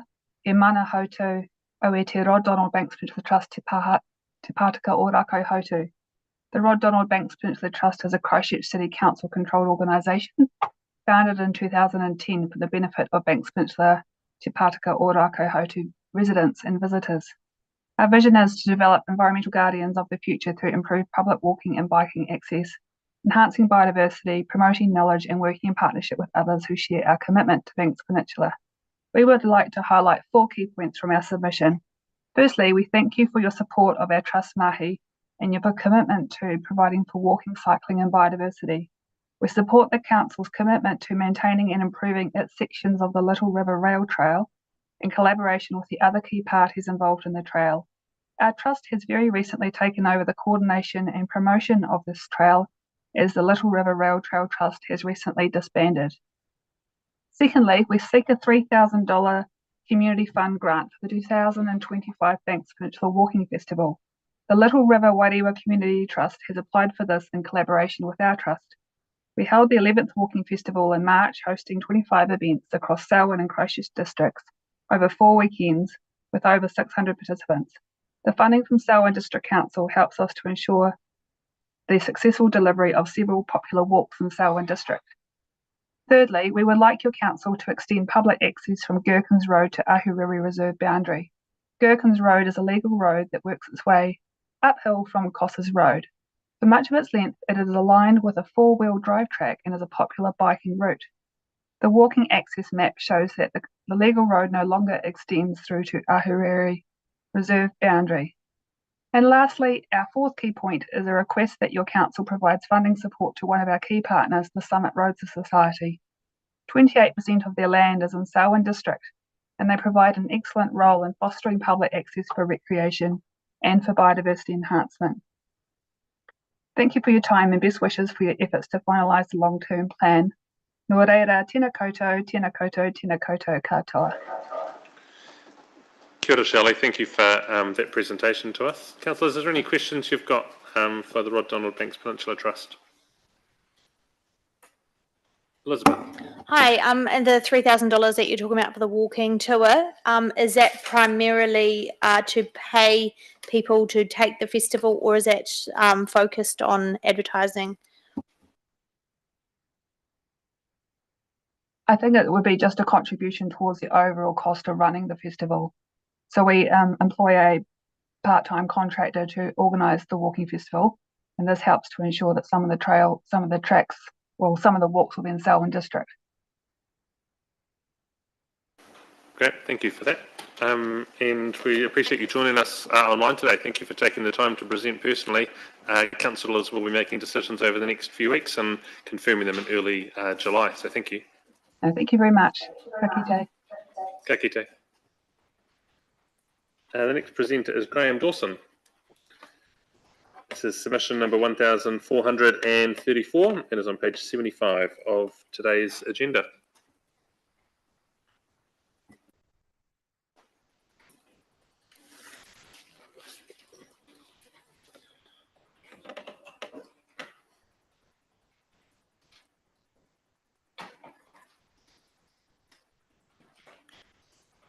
Graham, thank you for taking the time to come and see us this afternoon and present your submission in person. The written stuff has already been circulated to councillors, and now's an opportunity for you to highlight anything further or anything within that original submission you'd like to bring to our attention. The floor is yours. Thank you for your time. I speak on behalf of the Springfield Residents Association. As most of you will know, we had a flood event up in Springfield in May 2021. And it caused a fair bit of damage in Springfield. It also caused damage right down the southern side of the county and went right through into the Selwyn River. So while it is known as the Springfield flood, the damage caused didn't stop at Springfield. I've read the long-term plan, word for word, believe it or not, and I find that in there was no mention of flood mitigation, which surprised me. The mention of climate change, which is directly related to flood mitigation and flooding, obviously. There was a paragraph on page 55 that said the climate change policy of the Selwyn District Council is under review. Now, that's fine, but when I tell you that there are a lot of things in this long-term plan that are nice to haves, or 1 year, 5 years, or 10 years away, this is the flood mitigation thing is not a nice to have, it's a have to have, and it could be 3 days away. We haven't got a lot of time to sit on our hands and make up our minds here. And what the Springfield Residents Association and the township would like to see is not tens of millions of dollars spent. All we would like to see is some information about what is happening and what is proposed. Because, as I say, the next weather forecast could say we're going to get 10 inches of rain. And all the paper in the world is not worth, you know what I'm going to say, and I won't say it, but it's about keeping the township informed, keeping the township as though it's somewhere that people want to live and making it an attractive place for them to live. The council's already had to demolish and buy one house. There are also other factors of the cost of redoing culverts and waterways and what have you. And it would appear to me and to our committee that there is a plan underway. We've seen it in August 2022, but we've seen nothing more. Arrows on pieces of paper don't stop floods. And until such time as we see something more, as I say, we're not asking for tens of millions of dollars to be spent now, but what we are asking for is something that tells us what progress is being made, or even if progress has been made. I know that the Environment Canterbury haven't been approached as of 3 months ago, so the Selwyn District Council can't hide behind the ECAN and say, well, they're holding it up, because they don't even know it's happening. So I would ask you to treat us with some respect as a community, give us what you know, or where you're up to, or where you're not up to. That's all. Thank you. Great, thanks, Graham. Very clear submission to us. I'll just let you know that ECAN is well aware of the work that we think needs to be done in Springfield, and their proposal this year is to have a new rate for Selwyn, which would look at keeping all rivers, all the water from rivers in rivers, and we're also looking at what happens on the coastline as well. At the moment, ECAN doesn't fund anything above sort of halfway up the Selwyn River. We're asking them to look at all of the surface water within Selwyn District, which includes everything up and behind Springfield. So once we, should they determine to get that rate across the line this year, then the projects that fund will be the second part of the conversation. But flooding for Springfield and Hororata as two key communities within our district are the two that we have highlighted to them over and over again. Councillors, do you have any questions for Graham?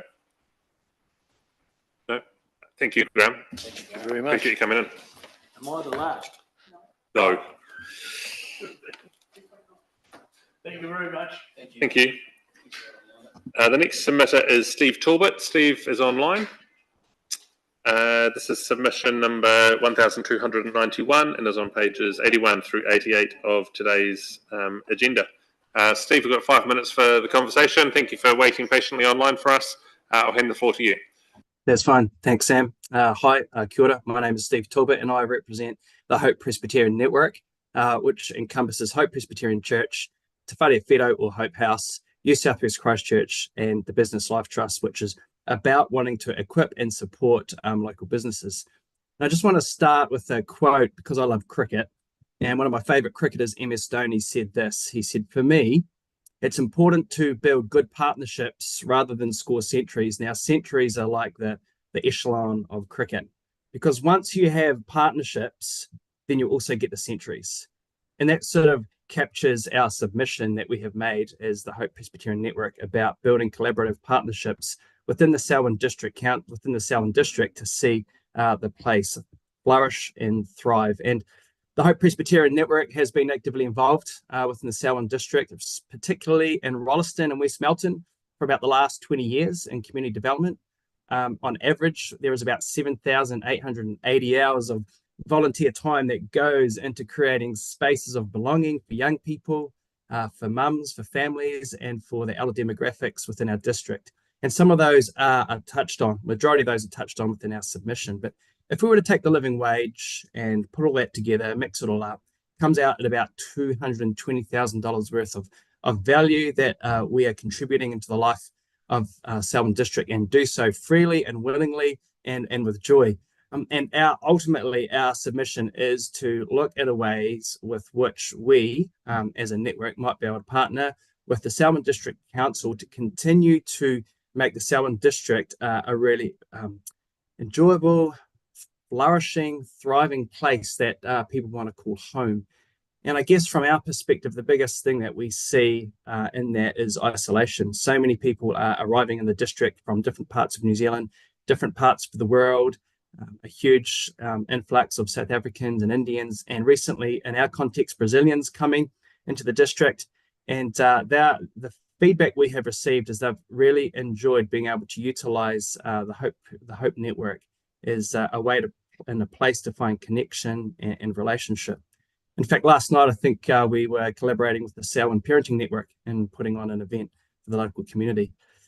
And so what we see the potential moving forward in the future is for the Hope Presbyterian Network to potentially serve as a community hub, not just in West Melton, not just in Rolleston, but across the district. And because we prioritise this collaboration and with the youth strategy and the ageing positively strategy, we believe that we are placed to be able to work collaboratively and in partnership to help assist or lead in some of those strategies that the council is looking to develop and invest in. And so just one real recent example of the way with which we connected in on the ground in this area of community development. Last Friday, I got a call from the community liaison who's working with the families from the recent tragedy at the Burnham military camp with the fire. She reached out to the op shop. She was advised that this would be a good place to go to get support. So within that 4 bags of clothing, we're able to connect her with others we knew in the community that had household furniture. That was all gifted and given free. And so families, those groups made up a part of the 100 families who have received support from the Op Shop, which is a social enterprise. About $18,000 worth of goods has gone out to the community. And so that's just one aspect of the way with which we are hands on the ground looking at community development. The other way is with Te Whare Whiro, our Hope House. While they're based in Hornby, they do about 2,000 low-cost counselling sessions a year. And interestingly, their statistics are showing that 25% of their clients are actually coming from Rolleston. Now that's pointing to a significant need, social need within the life of our community. And we've got people on the ground ready to go to help with that. They've supported the Op Shop by getting a counsellor alongside them. And we just want to put it on the table and say, hey, we're investing in Selwyn District already. There might be a place or a desire for you to help invest in us as we're on the ground doing that, to form that partnership. So that partnership is formed so they can all go out and score those centuries that we desire in the life of our Selwyn District. So thanks for your submission.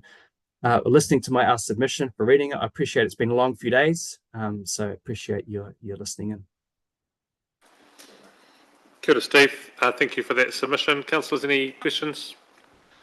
No, very clear in your request around partnership, and as I said earlier to one of our previous submitters, the volunteering in our communities, a huge part of what makes Selwyn tick, and your organisations have been a key part of that too, so thanks, Steve.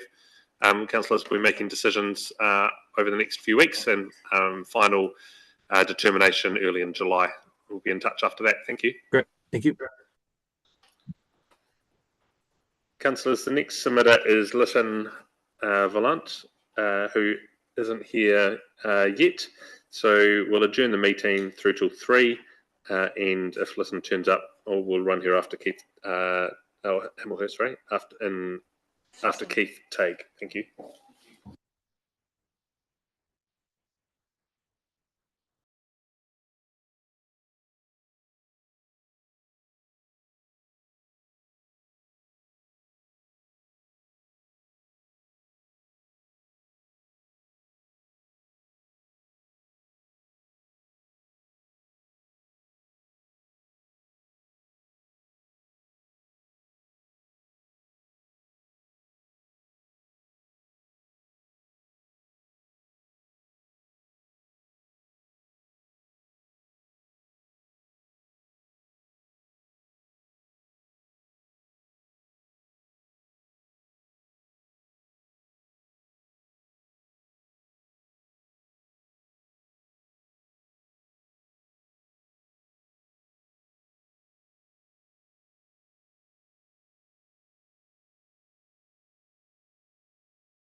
Okay, to everyone, welcome along to our submissions and hearings this afternoon. The next presenter is Lytton Vallant.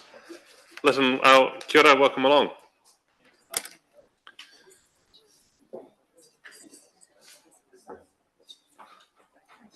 So you just take a seat at the end of the room there. You're welcome to sit down. Thank you for the written submission that you've sent through and for coming in today to present in person. It's really great to be able to have that face-to-face conversation about the things that matter to you moving forward in our district. We've got about 5 minutes for the conversation. There's a big stopwatch on the TV screen over on your right, and the floor is yours. Thank you. Thank you very much. Thank you for your time, everyone. So a bit of background for me, obviously on services. I have a lot to do with veteran space and RSA, and am very aware of where our funding goes to lower decile and things like that. So I'm going to speak to the impact of some of the changes that you've presented and what that may do to lower decile people, not just service people, but looking wider than that as well. So looking at the cost of the infrastructure that you're looking at building, I remember in the submissions there was options for nothing, and then a basic build, and then borrowing money for some things like playgrounds. I would encourage you in this difficult fiscal time where everyone's having the tightened belts, not to impose austerity and spend nothing, because that's never a good option, but definitely to do it within your means and to borrow large sums of money for the community, but also then demand more in their rates and things like that for people is in this time it's a bit on the nose, is what I'd say to that. And then building function over fashion. So if you are going to choose to build something, then build it as it's required for its services, as opposed to the big extravagant options that may be on the table. There's options later, obviously, when fiscal times are better, to improve the look of things over the function of things. So if it's fit for purpose, it should be the priority, as opposed to it looking good and costing more money in architectural drawings and things like that. Next would be the actual services and the concern about pulling the services central. For instance, one of the submission questions was about closing a community pool and giving note that there's a drivable distance to the next one. But for some people, that drivable distance isn't actually affordable on a regular basis. And in the summer, the ability to walk your children to a pool is a key part of actually getting your kids in water sometimes. For me personally, I live in Leeston and there's a community pool just around the corner. I'm able to walk my kids there. And it is actually a deciding factor for me sometimes as to whether I take my kids to the pool, whether I can drive them or not. So in the summer, we go to the pool a lot more, not because it's summer, because there is a heated pool option here in Rolleston, but it's a 20-minute drive plus then a cost of getting in and things like that. And sometimes it's just, it isn't in the attainable part. And I know for a fact that for lots of families that will be a deciding point. So when you look to close those community services, you are going to hinder a lot of people. And it's those outlying areas where lower decile people are getting pushed to those, not because they choose to live out away from the main hubs like this, but it's because they cannot afford to live here. Rent increases, cost of living increases means that they're going to move to where rent is cheaper, and it's often those little communities with those little pools and other services like that that enable them to live and have a quality of life which they currently enjoy. And if you take that away, you're going to really hinder a lot of families. And we all know that New Zealand has a high drowning rate, and one of the highest in the world per capita. So hindering the learning ability of people to swim and things like that is going to be massively detrimental to the community later. But it's not just those, it's other things as well, like playgrounds and sports grounds and things as well. So if you look at most towns, they have rugby grounds and cricket grounds. They might have netball if you're lucky, and they might have soccer if you're lucky as well. And most don't have hockey and things like that. So you're going to have to travel to sports grounds. So then if you're going to pull those services, which I understand not every town can have something, is then ensuring that the infrastructure meets that. So safe roading and means that you can get there quickly and safely. Because at the moment with the reduction in speed, things like that, sure, it's safe, but it takes you 8 days to get anywhere. And if you're doing multiple sports, like we had a discussion earlier, it's going to be, that's your entire day gone because it takes you too long to get places. The safe part of that is the road to Leeston is a good example, is 100 kilometres for most of the part, but on any given day you'll probably do 60 for most of it because there's someone that decides a Sunday drive is a good idea, but there's no good safe way to pass them and things like that. And you see some very dangerous driving on that road as a result of that. So building safe infrastructure and also increasing the ability to do cycleways and things like that. So a good example of this where this has been implemented is Doyleston to Leeston. There's a perfect separated cycleway the whole way. And it's awesome. If you could do that between other close points like Rolleston and Burnham as an example, I see you building one most of the way to West Melton from here, which is awesome. That's going to enable that travel as well between those locations where facilities are, which is free, and that's biking and fitness. Okay, and those are my key kind of concerns, and I appreciate your time. Yeah, listen, thank you for coming and presenting in person. Councillors, any question? No, we appreciate the clarity that you've provided in both your written and verbal submission. So thank you for coming down. We'll be making decisions in the next few weeks, and final decisions are early July. So thank you. Thank you. Susan Goodfellow. This is the Central Plains Water Limited submission on page 1463. Sorry, submission 1463 on page 101 of today's agenda.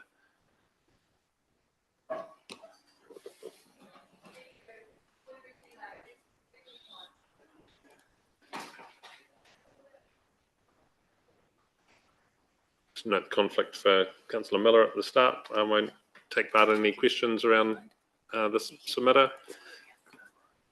And Susan, thank you for coming into the room and presenting to us. It's great to have you face to face to present the things that matter to CPW Limited. And the floor is yours. We've got about 5 minutes for the conversation. Thank you. Thank you very much for the opportunity. Look, I will not read my submission. I'd just like to talk to a few key points. Most of you will know Central Plains Water and where we sit.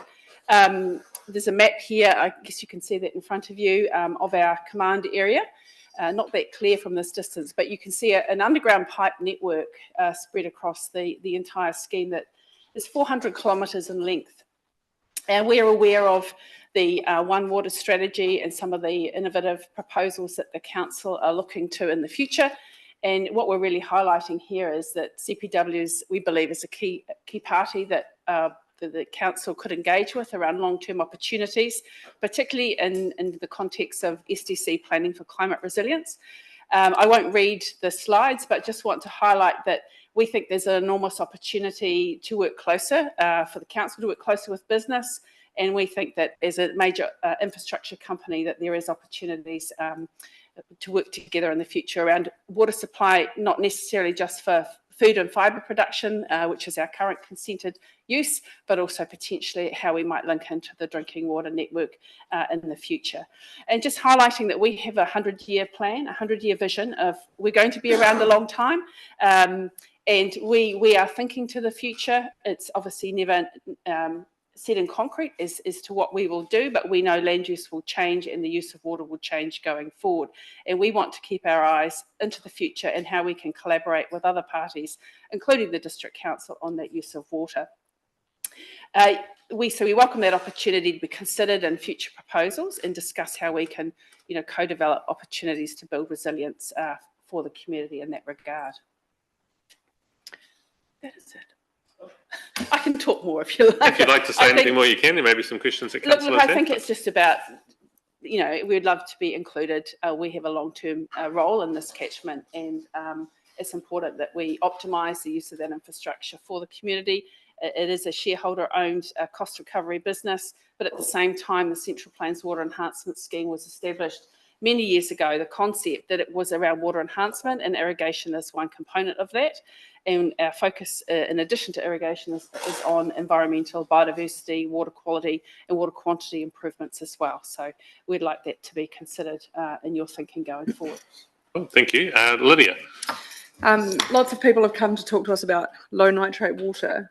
Would CPW look to partner with council will be available in discussions around low nitrate water supply? Well, I think the opportunity many years ago to switch to surface water and bring in the low nitrate alpine water was a fundamental.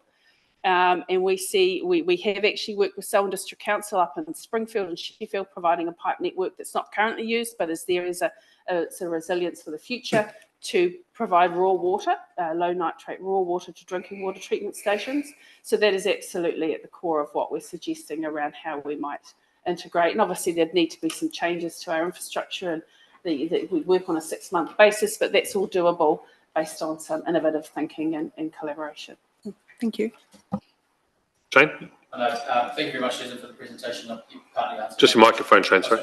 You've partly answered my question around what would you consider as intergenerational 100-year infrastructure in collaboration with the with council. It's really how to optimise and leverage that that infrastructure to do other things. And so the question mark around what other things are is out there, but I think that's where, as time goes by, we would like to engage and continue to look at those opportunities, and drinking water is one of those opportunities. Thank you. Okay, Susan, thank you for coming down and presenting that in person. Councillors will be considering your submission over the next few weeks and making final determinations in early July. Okay, thank you. Thank you. Keith, take. Councillors, this is on page 107 of today's agenda, and it's submission number 1157. Keith, thank you for coming to Rolleston today and talking to us about your submission. The written stuff has already been pre-circulated to councillors, so you don't have to read that through, but feel free to highlight any particular points in that you'd like, or bring any new information to light. We've got about 5 minutes for the conversation, and I'll hand the floor to you. Thank you. Thank you. Okay, to the Mayor and councillors, thank you very much. The main reason for I'm here today is to promote the continuation of the Sheffield Memorial Swimming Pool. It's disturbing to hear that the councillors are intending to dispose of a pool without considering alternatives regarding its future. The justification is based purely on economic, not value to the community. It is undisputed that there are so many rivers, and the sea takes so many lives. The government actually encourages the learning to swim due to the considerable numbers of drownings that take place every year. As I've previously said in my submission, as you've obviously all read, an example of this is about 35 years ago. Although nobody drowned, our pool was temporarily closed for repairs. As a result, the Waimeka River, being beside Sheffield, was a popular alternative. During that time, the local St John's and Sheffield Volunteer Fire Brigade, because I was part of it, were called out a few times to people in difficulty. I also spoke to a lady last week, and this is by something else, it comes up, amazing how things happen, last week, who used to farm in Clinton, and said that many years ago, the community used to use a local river as their swimming pool until they had a drowning. Then the community got together and built a pool, which is beside the local school. If a community was given the opportunity to run the pool, as done previously to the council taking over, there are examples of this happening in other areas. For example, the Governor's Bay Pool, a council pool run by the community very successfully, along with other pools in the peninsula, run for the same principles. Culverton Pool, also an RSA pool, built the same as Sheffield by returned servicemen in the community, input from that time and era, has been community operated for over 70 years. This pool has the same specifications, like I said, as Sheffield, including the diving board. I spoke to Mr. Paul Bamford, he's from Christchurch City, a swimming pool overseer, that commented, now I'm going back actually to the council, to Christchurch pools, that the community pools run very smoothly with the volunteers with very little input from the council, as opposed to council-run pools, who started major problems comparison. Anyway, now I just also want to refer to Littleton here. Littleton Pool has lifeguards when it opens to the public, but operates a key system without the lifeguards, as members can use the pool during alternative hours. At Sheffield, there's very little opportunity for the general public to use the pool, so in my mind, there's no lifeguards required there as such. A massive saving in costs. Every community-operated pool that I've spoken to, the water quality is treated and monitored to a required level by an approved person on their committee or community. The purchase of chemicals, maintenance and upkeep of these pools is organised by the committee. That's not to say that the council wasn't involved as well, okay? Anyway, bye-bye. As a community, you request the council to hand over the administration of a pool to our community. This will mean that 300 $280,000, whatever, $300,000 to demolish a pool be used for repairs. For pools see the annual targeted rating allocated towards the running of a pool. Any other additional expenses in running of a pool will be raised by the community, such as key money, attendance or ticket sales, and other alternative incomes, which we all know about, and other pools use in different ways to what it might come. In finishing, I'd like to issue a challenge to the council that the opportunity to administer and run the Sheffield Memorial Pool by a local committee, obviously you'd have to be informed, as it has been done in the past before the council took over, and similar to it happening with other councils' owned pools in Canterbury already today. Thank you for your time, and I look forward to the positive outcome from the councillors' decision to make me. Kia ora, Keith. Thank you for coming down and sharing that with us. And it's along similar lines to what we've heard from numerous other submitters through this process. So it's nice to hear with one voice what the community would like as an outcome. Question from Phil. Yeah, hey, thanks, Keith. How you doing? Good, Phil. How would you see it being operated on a year-to-year basis? Would the committee themselves generate their own money, or would you see? 100% correct. Well, okay, so it's interesting. So all pools have got different ways of doing things. So I'll just use Colvin as an example because I've had quite a bit to do with that, only because it's exactly the same pool. So they actually have a major sponsor. There's businesses put money towards it, and and believe it or not, very little input from the council and even the schools. So the school puts them out into it because obviously they use it. So they get their funding that way. Key tickets from Littleton. So Littleton has got, okay, so all the money taken by the people coming for a swim from the general public goes to the council. But by the key money, which is quite expensive from Littleton, that tends to cover the cost of the balance of what is required to run the pool. I was told by a guy from Christchurch that don't get a pool for the council, it's too expensive. But join with other groups that are community run and you'll get stuff a lot cheaper. So, and the other thing is too, fundraising for the community, which has happened in days gone by, if anything major comes along. Although, I've got to back off here, the pools owned by the Christchurch City Council, if something's major there, they do get involved, apparently, because they do own the pool. So, I've got to be careful here because, I mean, you can chuck it to me and then come up with something which, so I'll try to find as much out as I can about each individual pool. And the thing is, there's other people in the community can come and speak to me and say, well, Hoddy, you've got that wrong. And I'm like, whoa, have I? Because I don't want to try and get things wrong. So I try and then find it. There's one person says one thing, one person says another. So, trying to get it right. Just one thing I just want to say too, there was a rumour went around that the Sheffield pool has not got any reinforcing.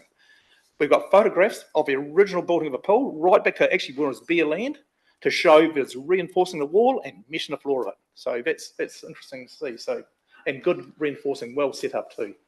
So, right. So it's always good to take as-built photos and understand as you're moving through things what is in walls and everything. Okay, thank you for coming down this afternoon and presenting that to us. For listening to me. I appreciate it very, very much. Thank you. Councillors, that now brings us through to afternoon tea, and we'll recess the meeting until 3:35. The next presenter is Mary O'Brien, joining via Zoom. Thank you.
Well, kia ora koutou, welcome back to hearings this afternoon. Our next presenter is Mary O'Brien. Mary is joining us online. Tēnā koe, Mary. Thank you for zooming in to our meeting today. And we've allowed about 5 minutes for this conversation. We thank you for your written submission, which has been circulated to councillors, and today's an opportunity for you to be able to provide any extra content that you would like, or highlight anything within your previous submission. I'll hand the floor to you. Thank you. Worship and councillors, thank you for the opportunity to join by Zoom, and I'd also like to thank your staff who have been very helpful. I understand in very demanding circumstances with lots of submitters. So without further ado, at CCS Disability Action, my role is the Region Access Coordinator and National Street Accessibility Audit Coordinator. The Council's pre-consultation showed that the community wanted a sustainable area and access to service in the district through all stages of their life and planned growth. However, you're also faced with significant fiscal challenges, reduced funding from the National Land Transport Fund, and along with this, councils are receiving compelling and competing community demands in an environment where inaction isn't really an option, and any current actions have to be carefully planned and funded. So our main argument through our submission, and just what we want to reinforce here, that prudent infrastructure and prudent investment, in transport infrastructure will contribute to transport mode shift. It will reduce vehicle kilometres travelled and subsequently vehicle emissions, which are a significant polluter. We also advocate for targeted footpath investment that addresses the most problematic areas, which include access barriers and, of course, their safety barriers as well. This will improve walking community participation. We're not suggesting or asking for new investment, and I think that's really important. The GPS transport has required the councils to get value for money for the transport dollars spent. So what we are asking for you to do is to conduct street accessibility audits along clear walking routes. So for an example now, to the proposed new park and ride facilities, and use this information to prioritise your safety risks and address access barriers over time. Not doing everything at once, but we do these audits, and at the top recommendation is things that are causing problems or high level of safety risk. And then using this information over time to prioritise your improvements in the following years. So we think the park and ride facilities would be a great opportunity to do this. So we support the building of the 3 new park and rides, with the 2 main provisos really, that you include street accessibility audits in these areas, and also that the plans, you include universal design through the entire process. So that means including it in the planning, the building, and during that time when you conduct safety audits and everything of these projects, include access audits as well. This really then means that you'll get value for money for your investment. There'll be increased participation because people can actually access the community in a variety of ways. Perhaps people who don't work or on low incomes will be able to access the local shops, etc., and contribute to the economy. It's also easier for people to transport, use the park and ride facility to access work and those sorts of things. So I'm aware that it's not much time. So those are those key things. Recognising that these are issues for councils, we've worked with Sustainable Transport Consultancy to develop these processes, and we would really like to work with the council to help you achieve your goals and achieve the requirements of the GPS. Thank you. Great, Mary. Thank you for that. Really clear in your presentation about the requirements for our community. Councillors, are there any questions? There's one from Elizabeth.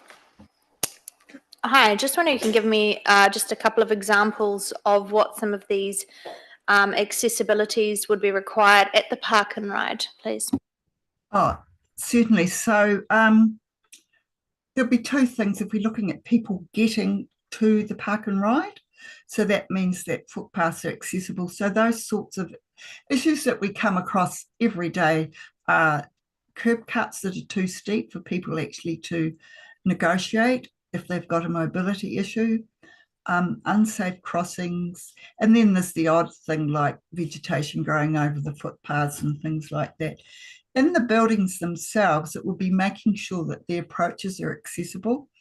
So general principles of that would be, if possible, a ramp with a low gradient instead of steps, or an option for that, wide enough doorways for people who use wheelchairs to get through, or say for a family with a double pushchair so that they can get through easily. Then just wide corridors or passageways so that people actually reach the bus stop and board, and then other facilities that are important, ensuring that toilets, etc., accessible. Is that the kind of information? Yeah, that's great. Thank you, Mary, for that. Councillors will be considering your submission, both written and verbal, over the next couple of weeks, and we'll be making final decisions early in July. So we appreciate your time today. Thank you. Thank you. Thank you for the opportunity, and good luck with your deliberations. Okay. Thank you. Goodbye. Bill Woods is the next presenter. Bill, kia ora. If you want to come down to the end of the table. Yeah, we swapped ends. We swapped ends.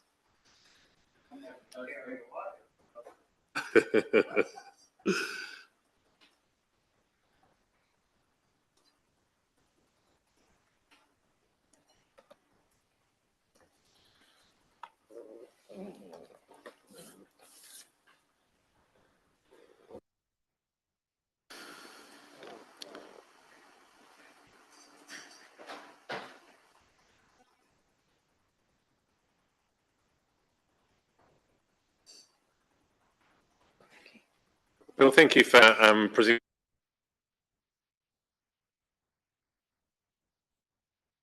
That's been circulated to everyone, so you don't need to go back through that submission, but if there's anything in there you'd like to highlight for us, you're welcome to at this time. I've got a couple of councillors that are joining us online, Sophie and Nicole, and the rest of us are in the room here. We've got about 5 minutes for this conversation, and just press the right hand button on that microphone and the floor's yours. Thank you. Thank you. As you well know, I'm here for a submission in the preservation of the Sheffield pool and the two halls, but I haven't got enough time to talk about the halls. But the important part about it is that I'm getting fed up with this selective to our intentions policy that our council seems to be using nowadays.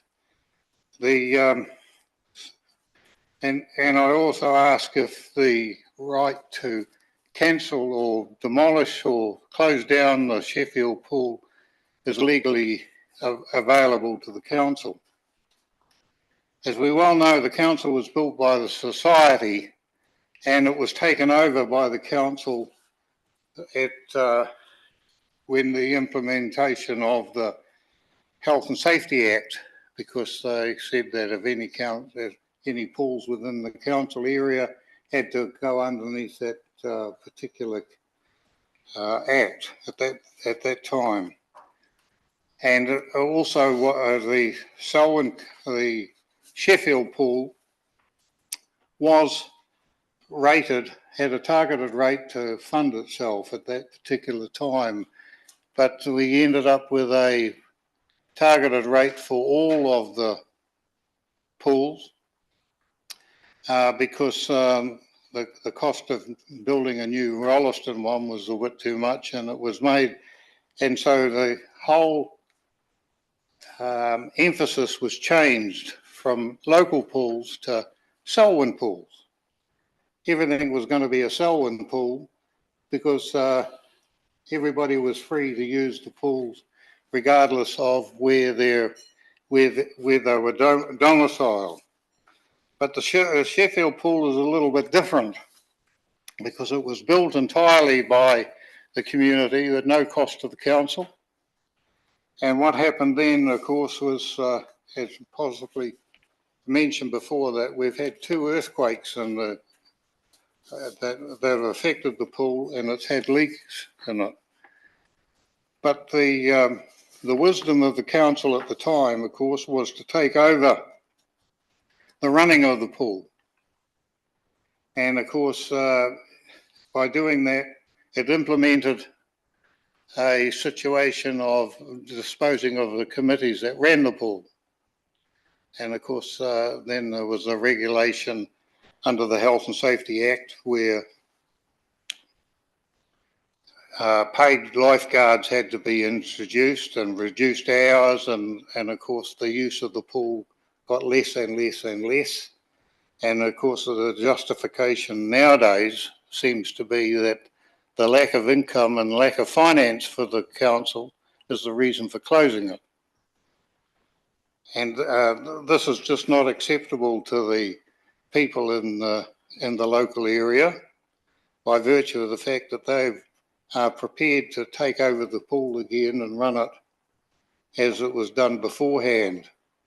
But the council is committed to spending something like about $300,000 to demolish the pool. What we're asking for is if we could have the $300,000 to repair it and run the pool as it was before, and so that it can be run under the constitution of the legislation of New Zealand, and also council's policies to make sure that the pool, of course, was a place of recreation, learning, pool learning,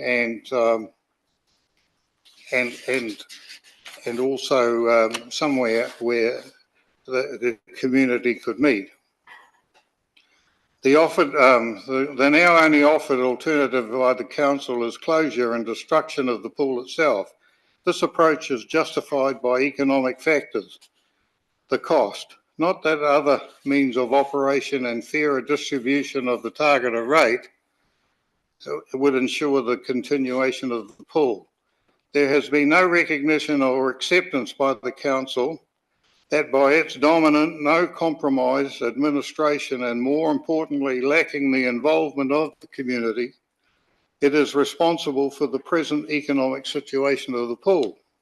The council unilaterally changed the rules, and now exemplified by the present financial position, council have shown that their rules to be a dismal failure. To cover that failure, decide to demolish the pool, penalising the very people who have consistently given their time and effort to keep the pool viable over the last 60 years. This is where the selective to our intentions policy really becomes selective. The Selwyn Pools policy was introduced to lump all the swimming pools into a large Selwyn basket. And with all the finances being fairly distributed to all pools, and now conveniently council does not see that it is relevant to the future of the Sheffield pool due to its condition. Somehow it has been determined our pool is no longer a Selwyn pool, but relegated to a Sheffield one that stands on its own. This is a prime example of selective policy because it does not suit the closure being the easy choice. It does not suit, and closure being the Article 10 of the Magna Carta is to protect the minority from being subjected to no fault of their own doing. But now we find in the case of the Sheffield pool, mutual agreements and promises that were made in good faith with the council to ensure that the pool would remain to serve the social, recreational and physical benefits of water safety are being thrown out like the bathwater. If there is a leak in the pool and the changing sheds were munted by the earthquake, a later happening one, is it not feasible to determine that the same later earthquake is responsible for the leak? It is very hard to comprehend that the leak was not the result of some form of stress. other than the normal stresses associated with the swimming pool and should be covered by some form of insurance. The pool itself did not cause its own leak, and evidence substantiates that it was constructed to the specifications of the day. One would think that the council believed it owned the pool, or more importantly, as the administrator of the policy and policymaker taking over the use of the pool, it has a responsibility to ensure the complex under the requirements of the law, plus the council's own policy on the insurance assets. Bill, I'll just let you know we've come to the end of your time. I'm happy for you to make any concluding comments and I things that knew you'd I was like going to to run out of time, but there's just one thing I want to ask. Sure. Because I've left a copy for you guys to read. And the whole thing is does the council actually own the pool? That is the question that has to be asked. Because if it doesn't own it, even though the society has been down, it doesn't, and it was only done voluntarily by the council demanding it at that time. And if it doesn't legally own the pool, it doesn't have the right to close it. And I just say, think about it, councillors. It'll be your. It is you that will be held responsible for any decision. Thanks very much. Thank you, Bill, and we appreciate you I'll coming. leave a copy Yeah, if you leave there, that'll be great. Staff behind you will grab it, and we'll make a copy of it for our councillors. We appreciate you coming down to Rolleston today to give that submission in person, and we'll be making decisions over the next few weeks and final determination early in July. We'll be back in touch after that. Thank you.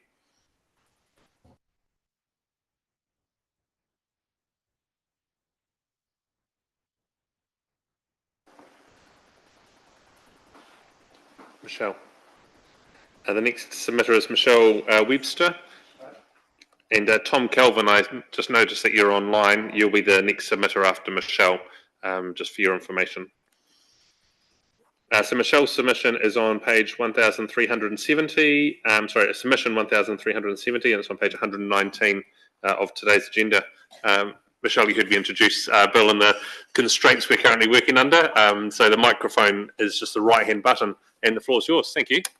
Okay, I'm not actually going to speak much because everybody said it. They've all given you every point that could possibly be covered.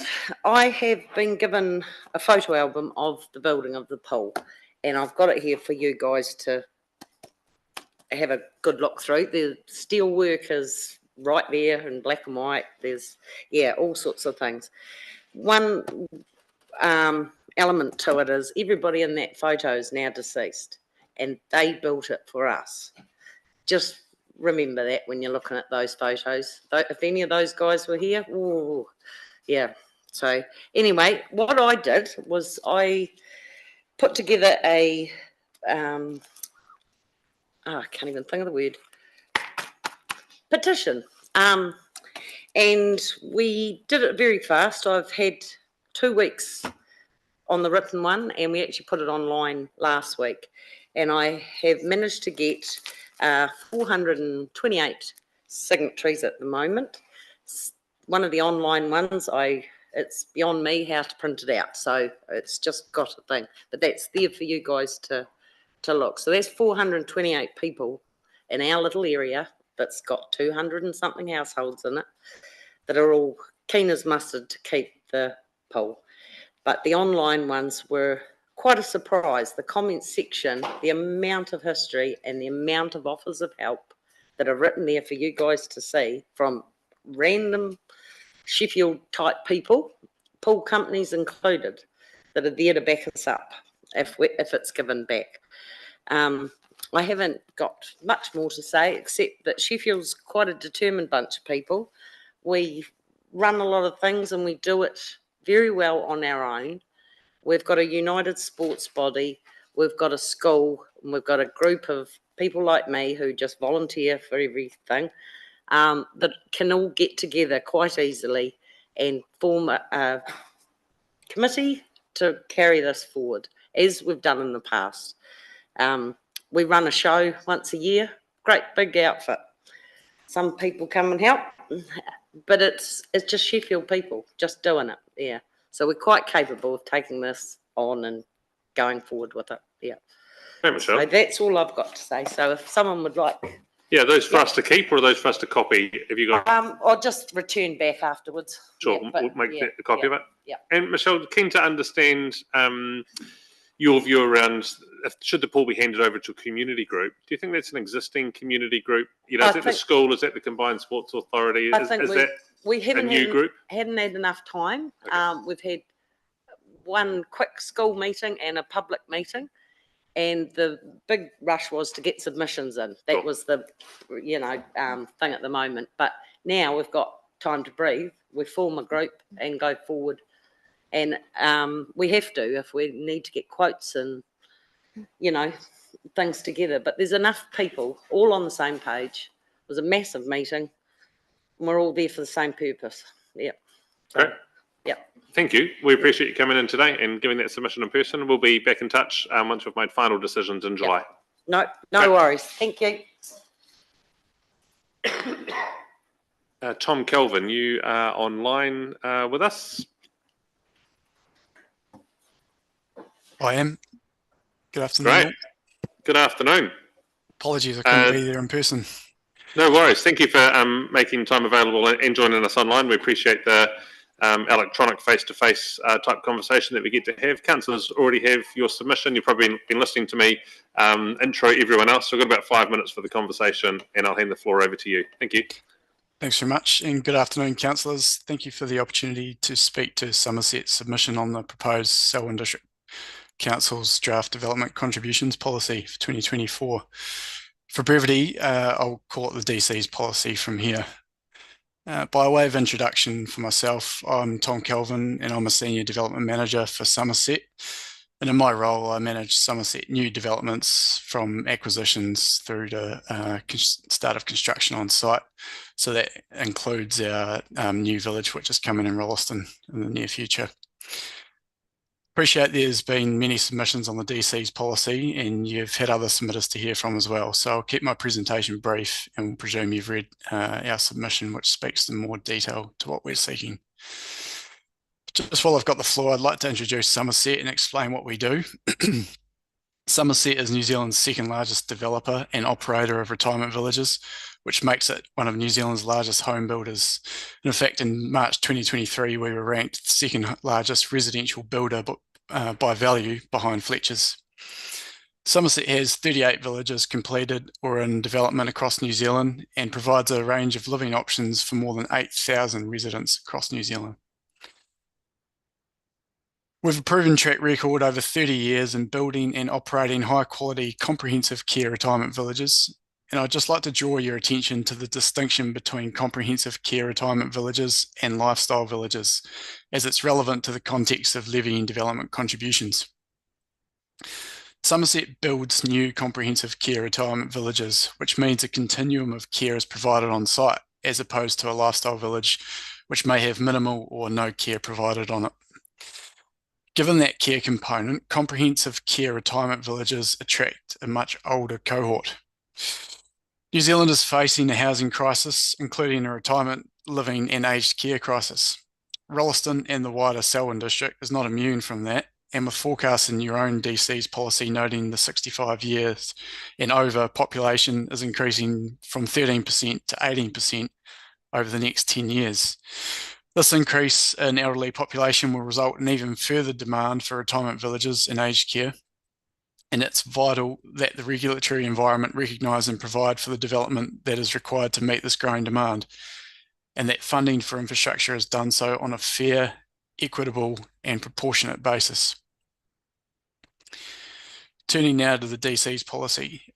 For comprehensive care retirement villages like Somerset's, the per unit occupancy is reduced when compared to a typical household unit.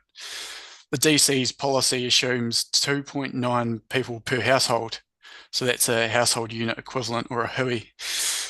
However, Somerset's average occupancy for its independent units is 1.3 residents per unit, and for its care units, occupancy is 1 resident per unit. In addition to recognising the unique population discount for comprehensive care villages, The development contributions policy should also recognise a further reduction due to the unique low pattern of demand as a function of the elderly demographic occupying a village. An example of that is the reduced demand on community infrastructure, amenities and facilities when compared against the demand assumptions for a typical household unit, and residents entering Somerset's villages at an average of 81 years old. They all have specific physical and social needs, and Somerset's extensive range of on-site amenities provide for that. To fairly account for that lower demand profile, both a population per unit discount to account for the lower occupancy and a demand factor discount to account for the older demographic and on-site amenities should be applied for contribution calculations for comprehensive care retirement villages. In our submission, we draw your attention to the recent Tauranga City Council Development Contributions Policy. Through years of our industry submitting on their proposed development contributions policies, Council finally acknowledged that it needed to undertake its own independent review and assessment of the unique demand factors of retirement villages to inform its DC's policy. That review was completed in 2023, and Tauranga City Council have proposed to adopt the discount factors noted in that report in their latest DC's policy, and a copy of their independent assessment was appended to our submission. We consider Tauranga City Council has proposed a fair, equitable and proportionate development contribution through the proposed discount factors based on expected demand from its independent study. We therefore seek Council adopt the demand factor discount rates proposed by Tauranga City Council as outlined in our submission. And lastly, thank you for the opportunity to speak, and I welcome any questions. Great, Tom. Thank you for that really clear presentation on what we're proposing. Question from Councillor Hassan. Just in regard to you wanting a demand discount for the units, would you say that with regards to a facility being built for young families with young children, that they should be able to claim a discount similar to yours under the DC policy? It's not really something that I'm here to comment on what others are doing. I'm just looking at what our what the current development contribution policy is, what's proposed, and then the apportionment of how that's paid and whether it's fair or equitable or not. I'm not really in a position to comment on other matters, but I know that there's evidence that suggests that the demand factor that is placed, in the current policy is far higher than what has been found to occur in villages. Thank you. And Shane? Thank you very much, Tom, for your submission, and appreciate continued investment in the area. You do make a compelling case, and I can see where you're coming from. Recently, or 2 hours ago, we received a submission from a local community care group who look after some of our senior citizens here. She commented that there's around about 8,900 senior citizens that they provide transport to medical centres in Christchurch. Do a lot of that. You mentioned comprehensive care, and I can see you've got the things that are considered to be comprehensive in development. I just want to know where you consider health and access to health in larger hospitals in your developments. Is that something considered? Yeah, so I guess you touched on it. We've got the full continuum of care, and that includes up to hospital level care. And also we have specialist dementia care. And then we have kind of stepping down from that in terms of requirements. We've got service departments and then into more of our kind of transitional units where it's, and we call them independent living units. So we do have that care component. It's getting harder and harder to continue to provide that with the lack of funding from government. It's we lose money on that as a provider, but we see it being an important part of what we do and our obligation to the community. So I hope that answers your question. In terms of transport and things like that, we've obviously got a lot of on-site amenity and care, but we also offer our own transport for our residents to, if there's anything off-site that's required, then we offer that service as well. Appreciate it, Tom. Thank you. Thank you. Great. Thanks, Tom, for joining us today and presenting that to us. Councillors will be considering submissions over the next many weeks and making final decisions in early July. So thank you. Thanks all. Much appreciated. The next presenter is Neville Greenwood on behalf of the Ellesmere Lions and replacing Murray Doak, which is listed in our submissions today. Neville, he's going to come to the end of the table, yeah. And friends, you're welcome to all head that way. Councillors, this is submission number 1390 and is on page 148 of today's agenda.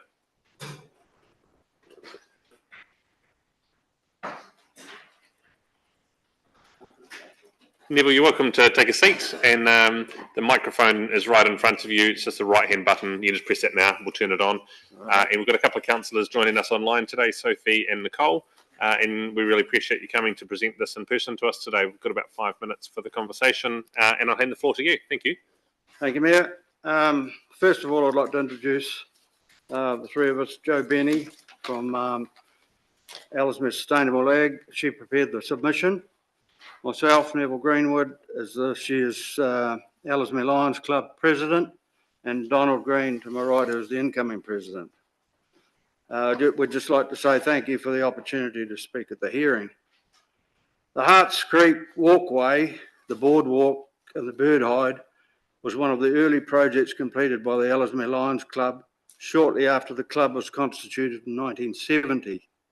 For over 50 years, the club members, with no outside funding, kept the track safe and usable for the benefit of the local and wider community. Thousands of people have used it. After all those years, the club members were devastated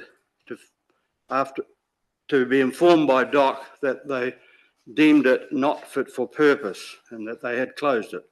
That was 18 months ago. At that stage, the Ellesmere Lions Club had to make a decision. Do we walk away and do nothing, or do we try and find a way forward and try and get it replaced? We felt we owed it to past members in the community to have a go. If you say no, nothing happens. Although we did a lot for the community, we're a voluntary organisation and the proposed project would be beyond us on our own. And we certainly couldn't commit future members to a project that they couldn't handle financially and physically with maintenance requirements. Our ambition is to facilitate the building of a fully consented world-class boardwalk and bird hide for the benefit of the local and wider community for many generations to come. In late November 2023, a meeting was arranged with what we thought were key people representing key organisations. From that meeting, a working group was formed which has representatives from Selwyn District Council, DOC, ECAN, Kamutu, Rananga, landowners, Harts Creek Stream Care, Ellesmere Sustainable Ag, and the Ellesmere Lions. The Harts Creek Walkway is a separate project.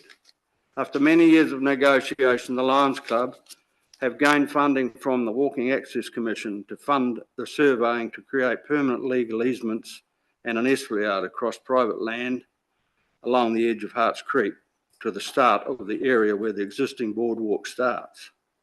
Politicians Nicola Grigg and Mark Patterson are supporters of the project, with some of the track being on Patterson land.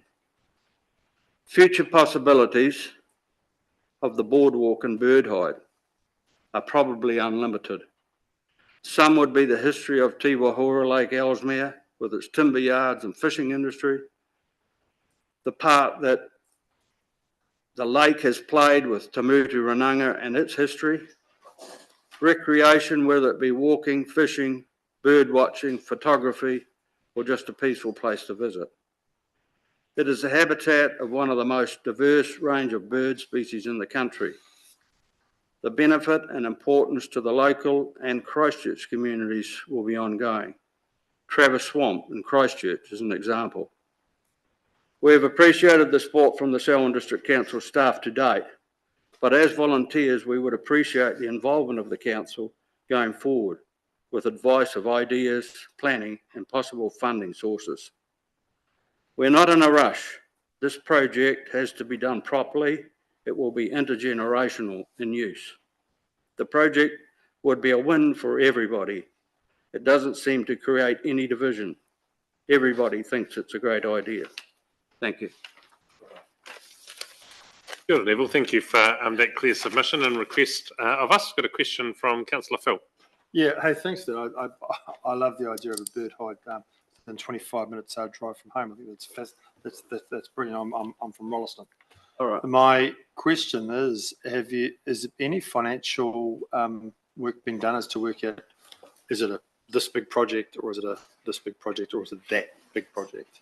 Well, the project itself, I probably didn't say that, but the bird hide, the replacement bird hide will be 60 metres further on northwards than the one at the moment. So to get out past the Rapu. In terms of costing, well, we had 12 months ago, we had a costing from DOC for the boardwalk, and that was well over 100. Well, it was 100,000 plus. But if it goes further and the costs are, so yeah, we haven't got that far. No, that's okay. We haven't got that far. That's fine. That answers the question. I thought maybe you don't. That's just become part of the project. Yeah. Thank you. Thank you. And Shane. Thank you very much, Sam, and thank you all for your contribution, acknowledging all of your efforts in the Ellesmere area and beyond. Just for clarification, the walkway is still in use?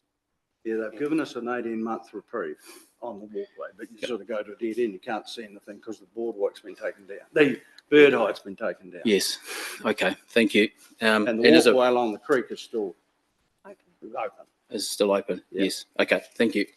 Great. Joe, Donald and Neville, thank you for coming in today and presenting that submission to us. We'll be considering that along with the other submissions over the coming weeks and making final decisions in early July. So we really appreciate you being here face to face today. Thank you. Thank you. Thanks for the opportunity.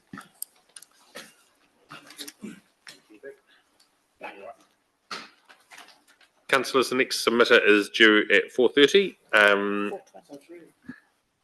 At 4:20, who's not here yet, so we've got time after 4:30, so we'll adjourn the meeting and begin again at 4:30. Thanks.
Well, kia ora koutou and welcome back to our hearings this afternoon.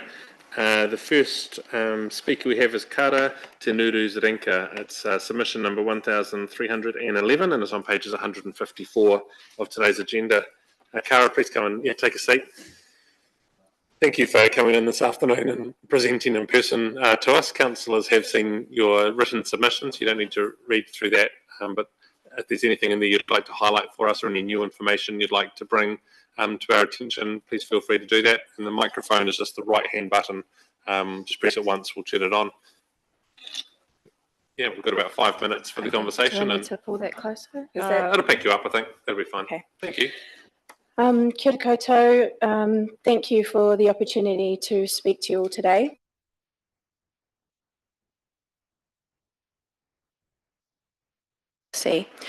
My hope is that you would only look to increase engagement and strengthen collaborative relationships across the entire district going forward. Any decisions that have a direct and serious impact on the people must always be treated as high importance. As Liz Brown has aptly said, nothing about us without us. This must be the guiding principle for all decision-making processes. Additionally, I urge the Council to outline a comprehensive policy for addressing climate change. This policy should outline the processes for all potential managed retreat communities, impact reduction and mitigation strategies. With much of Selwyn facing potential impacts of climate change, including people that live in riverside, lakeside and seaside communities, it's imperative that we plan now and budget accordingly.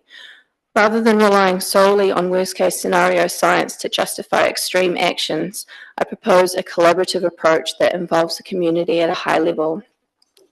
I call on the Council to base decisions on accurate monitoring and measurement of changes, mitigate risks as much as is practicable, explore all options to offset or reduce the impact of climate change before considering eviction, and ensure budget allocation for these measures. Establish a clear criteria for taking further action as environments do change, with transparent communication along the way.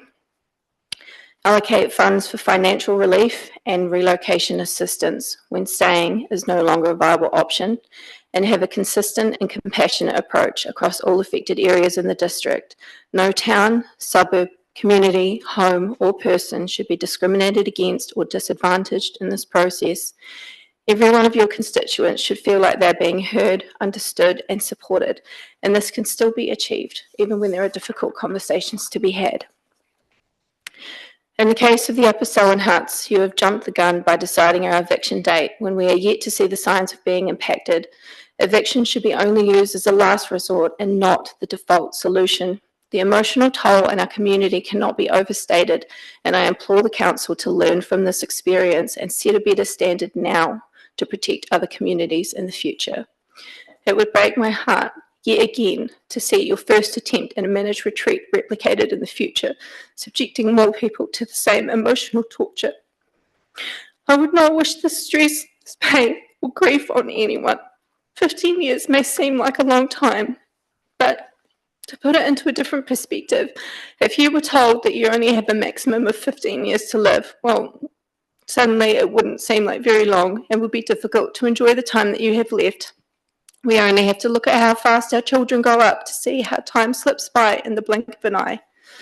You had 5 years to communicate and collaborate with us, but there was nothing. Now you have no plan, no answers, and no budget for our managed retreat. This is a very dangerous precedent that you're setting.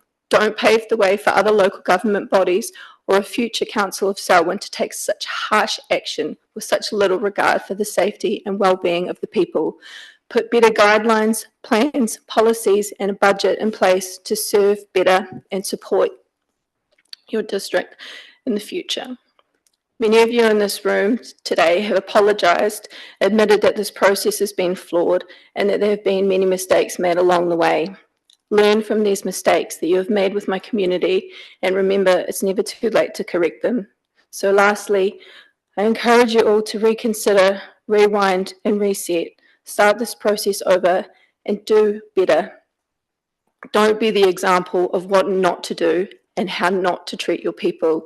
Set a good example, not just for the sake of our future, but for the sake of history, the reputation of the Selwyn District Council, yourselves as councillors, and for the sake of not setting this precedent for anyone else in New Zealand who may have the utter misfortune of finding themselves staring down the barrel of a mismanaged retreat. Kia ora, Cara. Thank you for sorry, excuse me. Kia ora, Cara. Thank you for coming in and presenting that to us. There's a couple of processes going on at the moment to this one that you're a part of, and then also the other conversation about the deed of license, which will be it's caught up in the same process, but the decision-making timeframe isn't as short as this one. So we appreciate you coming in today to present that to us, but the deed of license conversation will extend beyond our timeframes here. Our decision-making will be in about July for the dollars conversation, and the other is currently post-August. This isn't just about us, though. This is about making sure that this doesn't happen again or doesn't happen to anybody else. And I think that you need to review your processes and do better. Yeah, and so the submission you've made today will also inform that other process, as I'm saying. So even though it's not part of it, we will make sure that it continues in both. Any questions from any councillors? Elizabeth.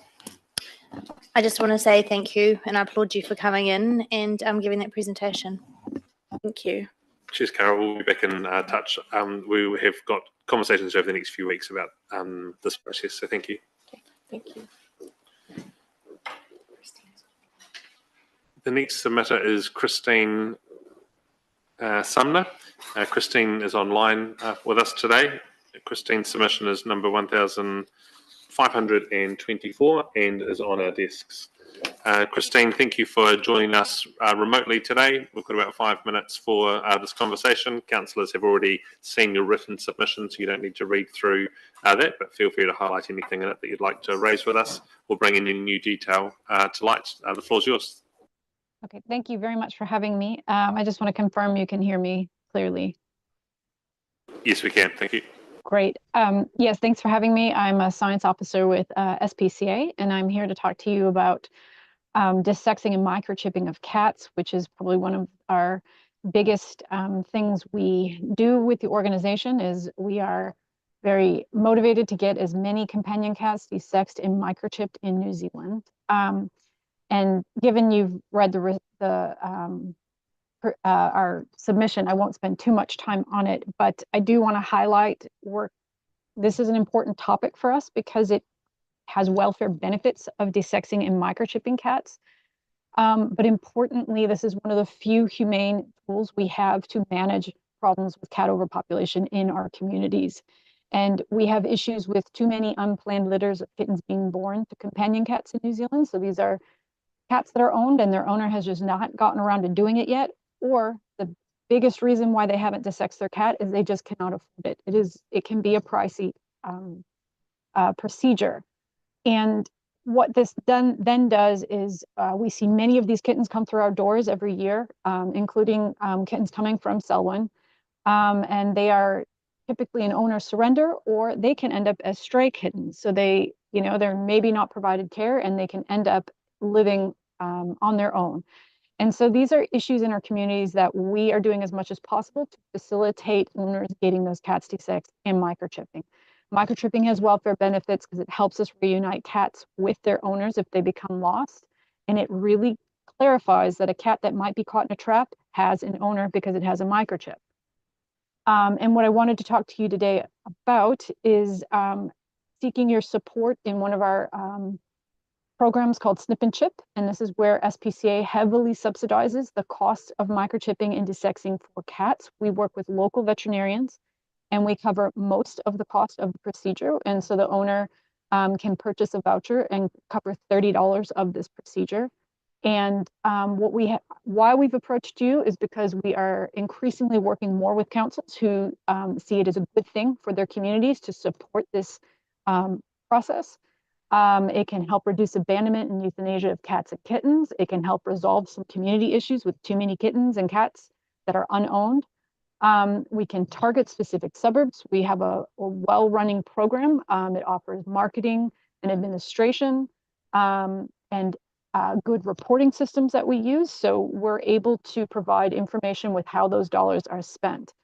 That being said, I just want to leave some time if you have any questions for me. Kia ora, Christine. Thank you for that. Yes, we've got a question from Elizabeth. Hi, apologies, I hadn't read through all of your submission prior because it was just printed off to us today. Quickly, in terms of the microchipping, is there an app that people can download on their phone? So if they're trappers, for example, or home trappers on farms, and they're trapping cats, is there an app so they can identify a microchipped cat? No, not at the moment. You need a scanner, a physical scanner. Right, thank you. Any further questions from anyone? No, Christine, we appreciate your time joining us virtually today. Councillors will be considering all submissions over the next few weeks and making final determinations on the 3rd of July. So appreciate your time today. Thank you. Ka kite, thank you.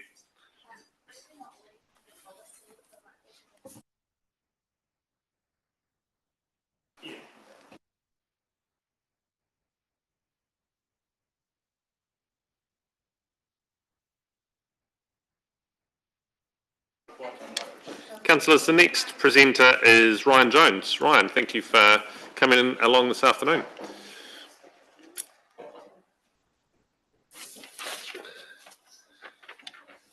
Ryan, councillors have already received your written submission, so this afternoon's an opportunity for you to go through anything of particular interest that you'd like to raise with us or any new information that you have. The stop clock on the wall says 1:25, but actually we'll give you the full 5 minutes once I finish talking.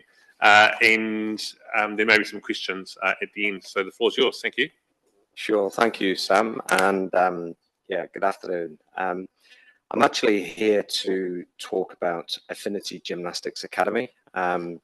I have made a submission on behalf of the club as the president. So I'm the president and founder of Affinity Gymnastics Academy. It is a gymnastics facility based in iZone that I established 6 years ago, pretty much from scratch. And the reason that we're in iZone is there were no suitable facilities at the time. So we ended up renting a privately leased building. The cost of that building is around $160,000 a year. In 6 years, we've grown pretty much exponentially. We have a membership of around 650 to 700 gymnasts. The club is open 6 days a week. And what many people don't associate with the gymnastics clubs in Christchurch is the good work they do in the community. We entertain school groups. We teach gymnastics to homeschool groups. We have special disability children that come and get tuition. Gymnastics is the foundation of all sports. It teaches the basic fundamental patterns of movement, you know, landing properly, how to improve balance, cognitive ability.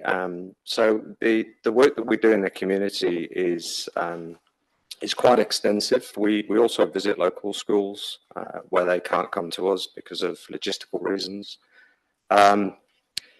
Yeah, so I did a bit of analysis, and Affinity is the largest sports club by membership in the district. I did put a submission in the last LTP plan a number of years ago, which the outcome was that the council was going to look at building a facility subject to a lease. The club has always maintained a position of being willing to pay its way. We're not looking for free buildings, as much as that would be lovely. If you decided to build a building that was free, that would be great too. Like some other clubs in Christchurch that have council funding facilities. The club over in Rangiora, I believe the Waimak District Council is looking to buy their building and lease it back to them on a lease to own. Olympia Gymnastic Sports in Wigram have the pleasure of a $5,000 a year rent. And Christchurch School of Gymnastics, CSG, has a small ground rent next to the school, the new high school that was built at QE2. And they had some money to fund a build through a earthquake payout. So lots of other clubs in Greater Christchurch have very good facilities at a much, much lower cost base than we do. We also employ coaches. We have 20 coaches on the payroll. We have 2 full-time members of staff. Last weekend, just gone, we had a competition that was from gymnasts from all around the South Island, some from the North Island as well. And in a few months' time, we'll be hosting the Canterbury Championships. And that is a national level event where we have gymnasts trialing for senior international competitions. So we've created a big deal in 6 years, and we're really looking for some support from the council. Gymnastics New Zealand are supporting us, and the recommendation in the report that was appended to the submission that the club put forward to the council has recommendations that Selwyn has a sub-regional hub, and that is the space that Affinity is currently operating in. So that's my submission. Thank you. Right, thank you for that. Any questions from councillors? First of all, Phil. Grant, maybe first. I've been first. Thanks. G'day, Ryan. How are you? Hey, so you mentioned that last long-term plan you submitted, and I didn't quite follow what happened last time. The outcome from the last submission was that council stated that they would look at building as a facility, building the gym club a facility subject to a lease back, but nothing happened. Okay. Okay. Thank Thanks you for sharing that. Grant. I was just worried about you interested, in your demand profile. Is it predominantly before and after school that you use higher usage of your facility? Yeah, like most sports, after school is the peak times. If you were to visit the club, It just appears that an immediate possible solution would be the new high school campus at Rollston. There, winding back perhaps on some of the facilities, an opportunity to collaborate with the Ministry of Education around having a fit-for-purpose gymnastics facility on that site would seem to be an obvious solution. Is that something you'd consider? Yeah, if the space requirements weren't too much of a constraint, then yeah, we'd be open to that discussion. Thank you. Thank you, and Ron, appreciate you coming in this afternoon, and we will be considering your submission and the others over the next 3 or 4 weeks, and then making final decisions in July. But thank you for what you do in the community, helping our kids get fit and improve their balance and all that sort of stuff. Okay, thanks, Sam. Thanks all. The next presenter is Alan Miller. Alan, thank you for coming along today.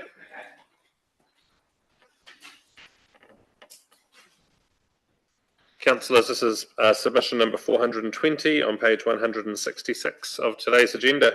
Alan, the microphone in front of you, just press the right-hand button or turn the mic on. We've got a couple of councillors at home joining us via Zoom tonight, Sophie and Nicole. We've got about 5 minutes for the conversation. There's a big stop clock on the TV over your right-hand shoulder, which we can both keep an eye on. And the time's yours. Just press that right-hand button on the microphone. That's it. Okay, I'm from the Selwyn Huts. I'm there just very concerned about our future. I just scribbled a few things down, but I just want to talk about the Huts. The Huts are a very good community, and I wonder why you want to ruin it, because there's 100 people there, and why give them a timeline? There's no better use for that land than what it is doing now. It's affordable housing for first home buyers, retired people. It has a good community living close, and they'd be far worse off with no house, no money, and nowhere to go. That's what the consequences would be if they have to go from there.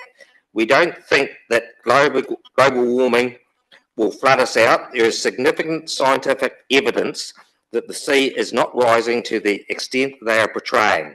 There has been good work done on the stock bank, and there's no better use of the land than what it is doing now.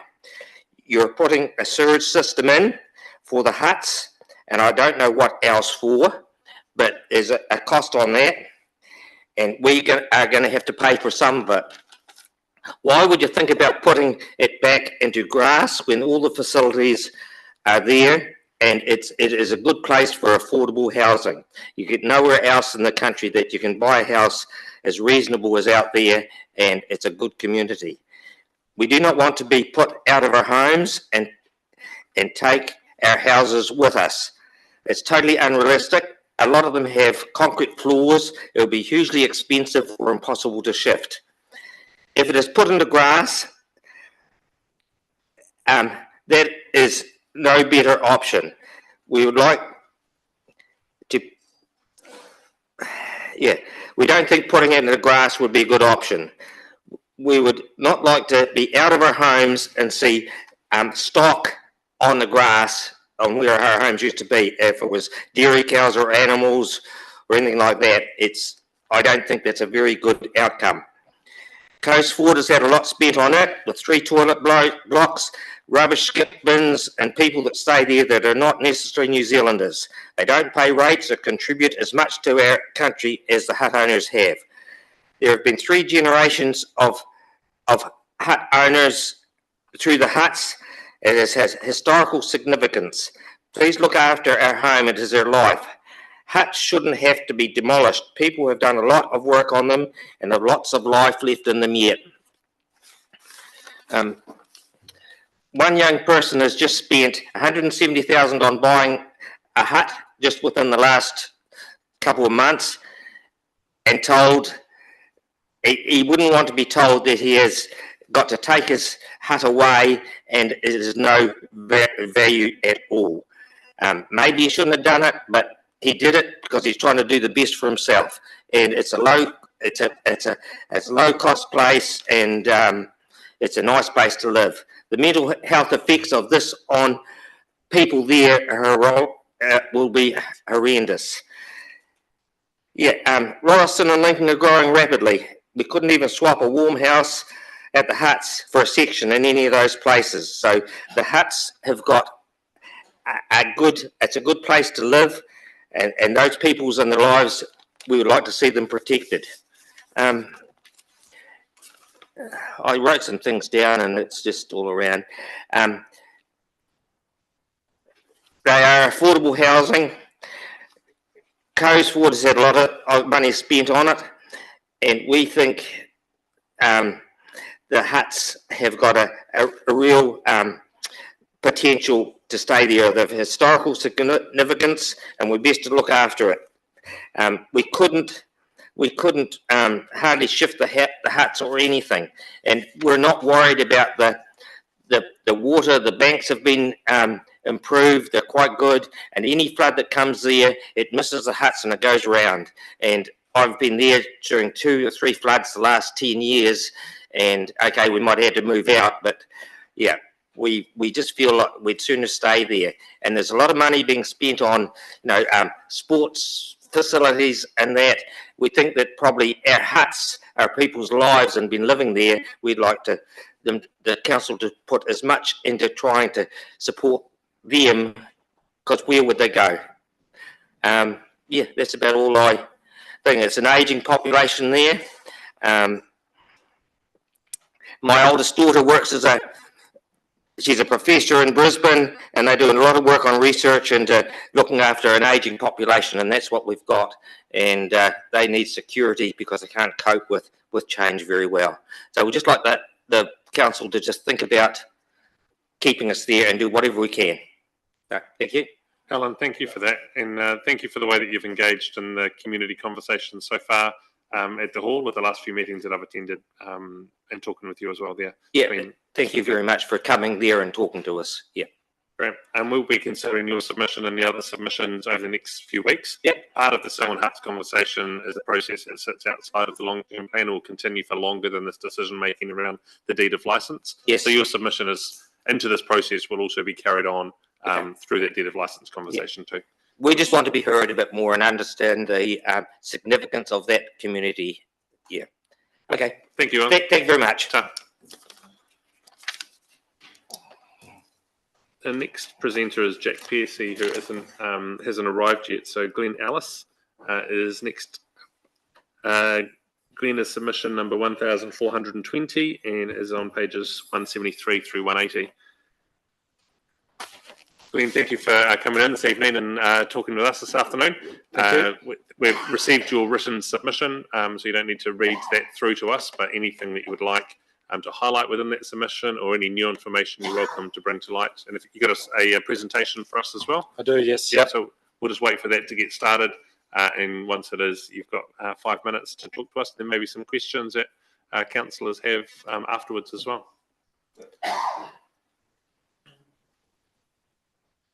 So while he's looking for that, so my name's Glenn, which you all mentioned just now, but I represent the Waikarikiri Hockey Club, which is a local hockey club based here in Rolleston.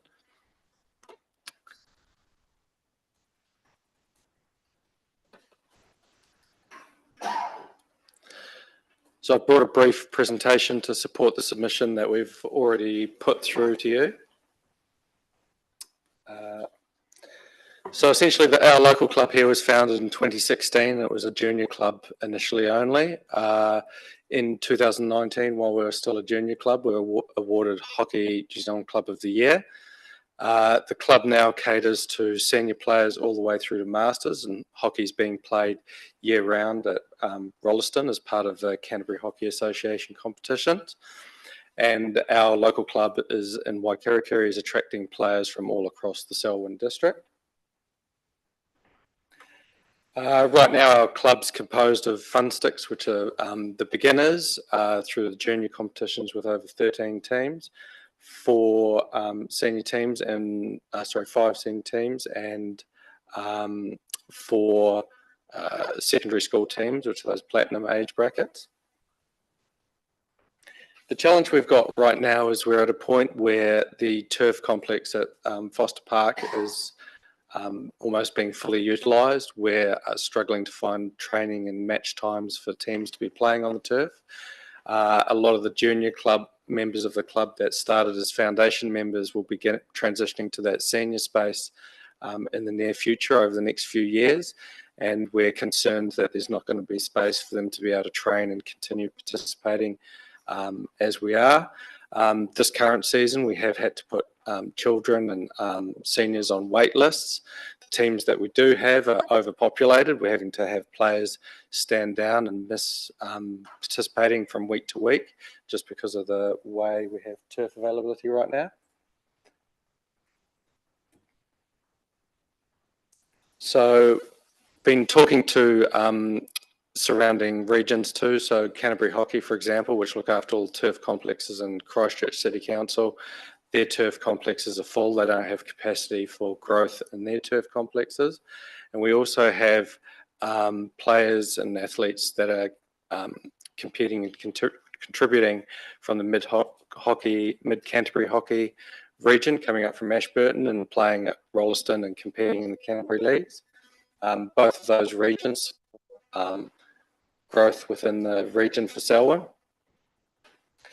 So what the turf looks like at the moment, Mondays and Tuesdays are largely completely blocked out with senior hockey competitions. Wednesday, it's the school competition and trainings. Wednesday, Thursday, Friday with the weekend games already all booked out. So yeah, we're really struggling for place and finding to support the growth in our sport in the region. Right now, we're not competing at the top levels of Canterbury hockey. We're competing at the lower levels of club competitions, but our youth players coming through that want to see youth development and skill development, we can't support that right now with the turf access and training times that we have. There's just not more space at the turf to add more senior teams right now.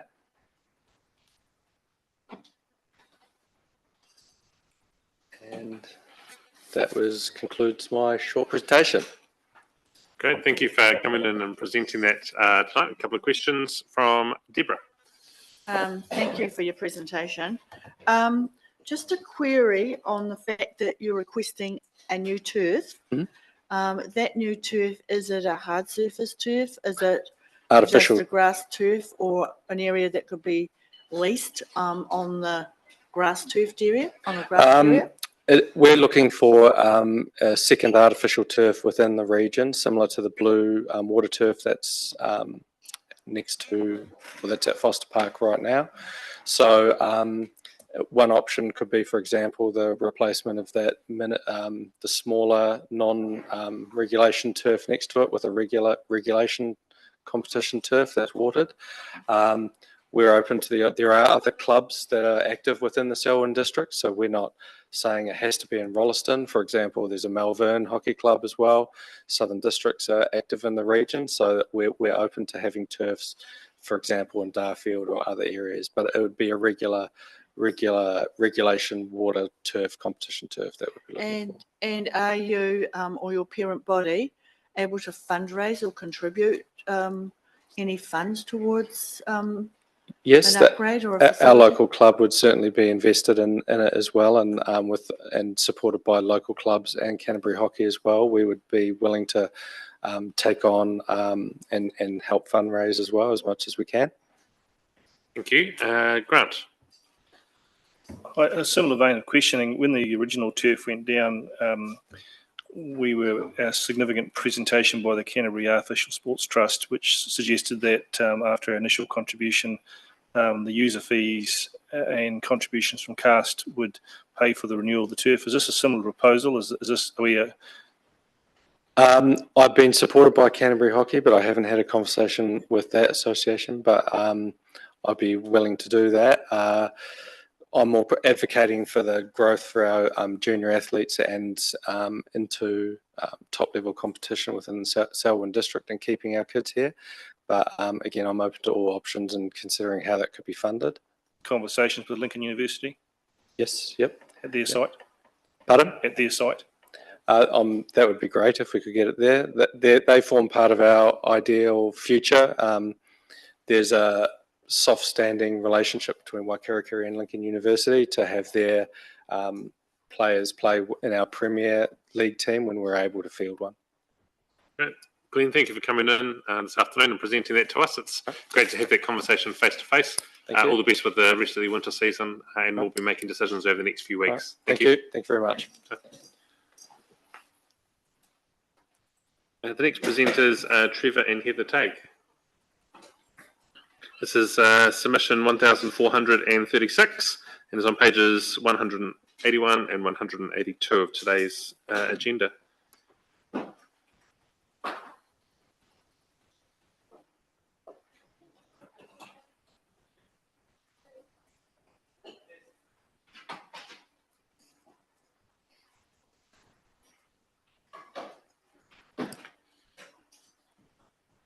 Trevor, thank you for coming down this afternoon and presenting to Council. It's always good to have a conversation face-to-face about things that matter, and we really appreciate your submission to our long-term plan. It's just the right-hand button, what is that? And we've got two councillors online, Sophie and Nicole, and about 5 minutes for the conversation with the big screen on the TV. So the floor's yours. Thank you.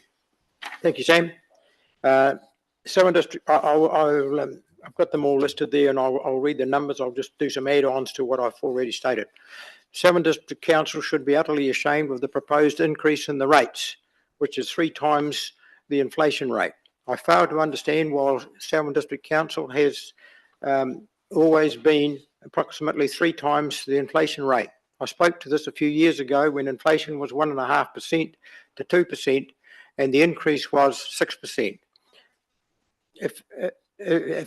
If you continue on with huge increases of the rates, you run the risk of a rate revolt. Stats today released April the 23rd, April the year 23 compared with April 24, the spending is down 3%. So come on, councillors and council, there is a recession on, cut your budget. Other businesses have to. Number 2, my submission said we wish to be heard, but your staff said it wasn't. And my submission clearly states that we did wish to be heard. Number 3, you cannot afford staff projects, then continue for those projects that are not necessary. And the Springfield water supply is one. I cannot understand why you spent $6 million pumping water uphill. Number 4 is self-explanatory. Number 5, we oppose this facility. If the people in Darfield want a sports facility, then encourage them to raise the money, then look after it. It's not the council's responsibility to build, maintain and run such a facility and then be a continual burden on the ratepayer. Number 6, we oppose. We don't want any more cycleways. When the money would be better off spent on our roads. It's not the ratepayers' responsibility to provide dog parks and fancy training facilities. What's wrong with user pays? If they want all this fancy gear for their dog parks, let them pay for it. Number 8, why are the ratepayers paying for these ads? It's clearly the Land Transport's responsibility, and I cannot understand why there's so many ads come over the radio advertising for road safety. Number 9, why is it necessary to take control of the halls and domains that were always run by communities with working bees and fundraising? Why does the council need to control the people? Number 10, oppose. The last function held at Springfield, there were 4 council staff and 6 Lions members cooking for the public. If it wasn't for the Lions carting the food round, there would have been a lot of food that wasn't eaten. In my opinion, it was a complete waste of time. And I've told the Lions Club I won't be there next time. And I've got an ad in here, which I'm going to go to number 12, and then I'll come back to number 11. The ward system, I believe, is grossly unfair, controlled by the numbers of people. The rural people provide a far bigger share of the rates to the council than the residents, and this has got to be considered. If you take the whole of the original Melbourne County and see what rates come in, it'll be a heck of a lot more than what comes in per household. And I think it's time that this system was altered. Number 11, after the last flood meeting, and you were there, Mayor Sam there, I spoke about the maps that were drawn up in 1958. I did produce those maps to the council. You have copies of them here because they were copied. I would like to know what progress you have made. I want to see something done this before the lid goes on my coffin. What progress have you made? Chair, I'll get you to finish your submission, and I'm happy to answer that with you afterwards, but I don't want to suck up your time now. I am finished. Okay. Thank you very much. Great, thank you. Well, to answer that last question of yours, the work with Environment Canterbury on preventing flooding in Springfield is subject to their current long-term plan. We have submitted that they should have a targeted rate across Selwyn that would fund all river works to keep rivers water within the riverbeds, and that would include protection for Springfield and Hororata. At the moment, the only money that's collected goes halfway up the Selwyn River and doesn't include any of the Hororata, the Hawkins, or the Wainiwa catchments. So subject to them approving that money this year, then we'll be able to have a program of works around how that is spent across Selwyn District. Well, thank you. I believe if you like to listen to me, I could help you resolve the flooding in Springfield, because there is a scheme there that would work, two schemes, and I think it should be seriously looked at. It has happened before, and it will happen again, and I hope it doesn't happen before something's done. Sure. Thank you for coming in this evening. Question from Lydia. Thanks for coming in, Trevor. Can I get a copy of those maps? Oh yes, I'll have to charge you for them though. Yeah, that's all good. I'll pay you. Yes, you can. Cool, thank you. That brings us to the end of your presentation. Thank you for coming in, and councillors will be making decisions based on your submission and the others that we've received over the coming weeks, and final decisions are in July the 3rd. Thank you very much. I hope you've had your listening ears on. Certainly have. Yeah. The next submission is Anna White, being presented by Barbara this evening, her mother. Submission number 834 on page 183 of today's hearing booklets.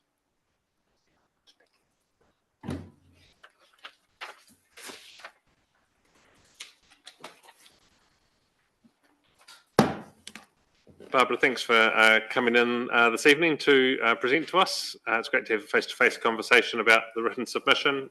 This evening you've got a chance to be able to highlight anything within your original submission or bring any new information to our attention. And we've got about 5 minutes for the conversation. And take a seat. The microphone in front of you is on.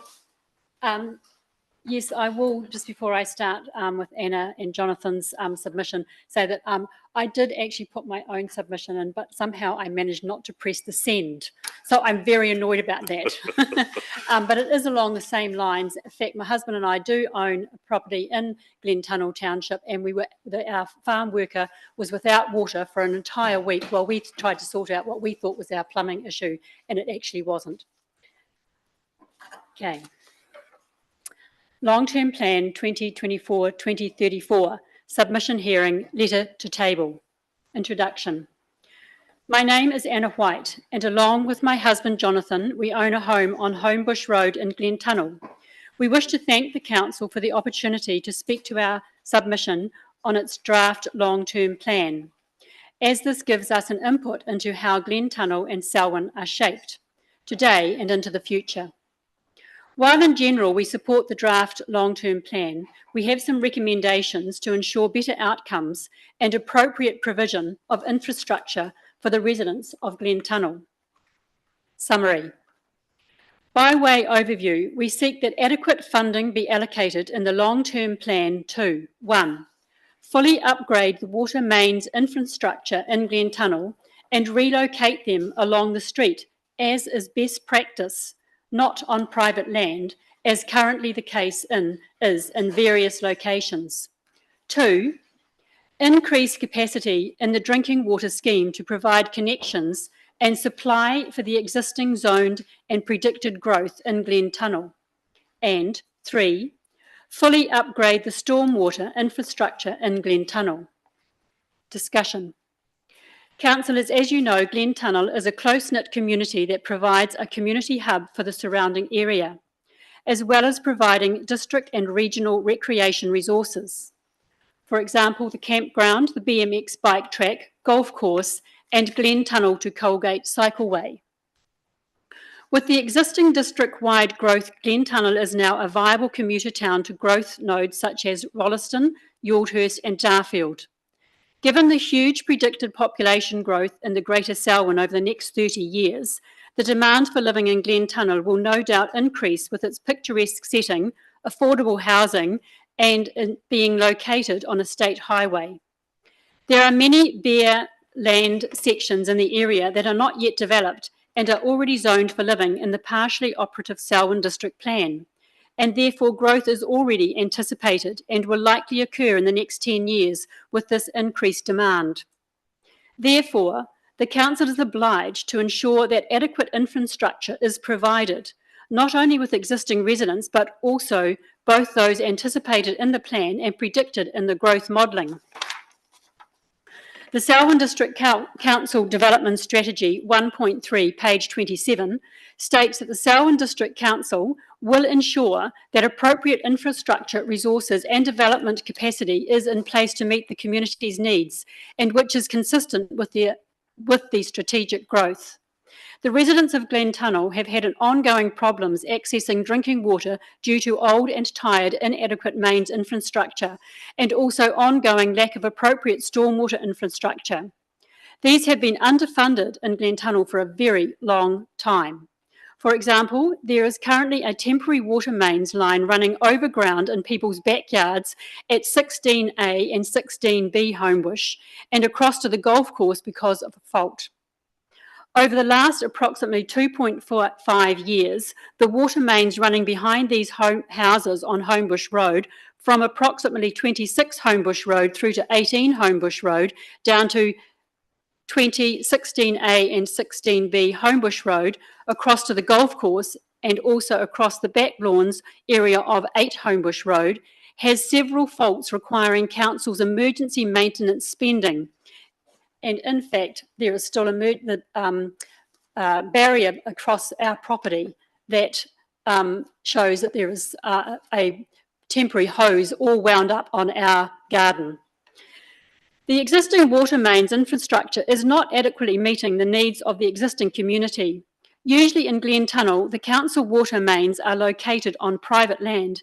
There could be more properties affected, but as far as we know, the mains run over the farmlands behind 30 Homebush Road, 18 Homebush Road, 16A and 16B Homebush Roads, and also 8 Homebush Road. The water mains should be located along the street, as is best practice. It is inappropriate that these council assets are located on private land. Residents have ongoing issues reliably accessing drinking water.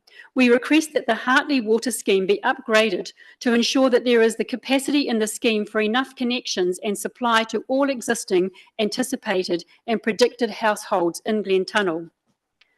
In the past, the council has upgraded water infrastructure in a reactive manner.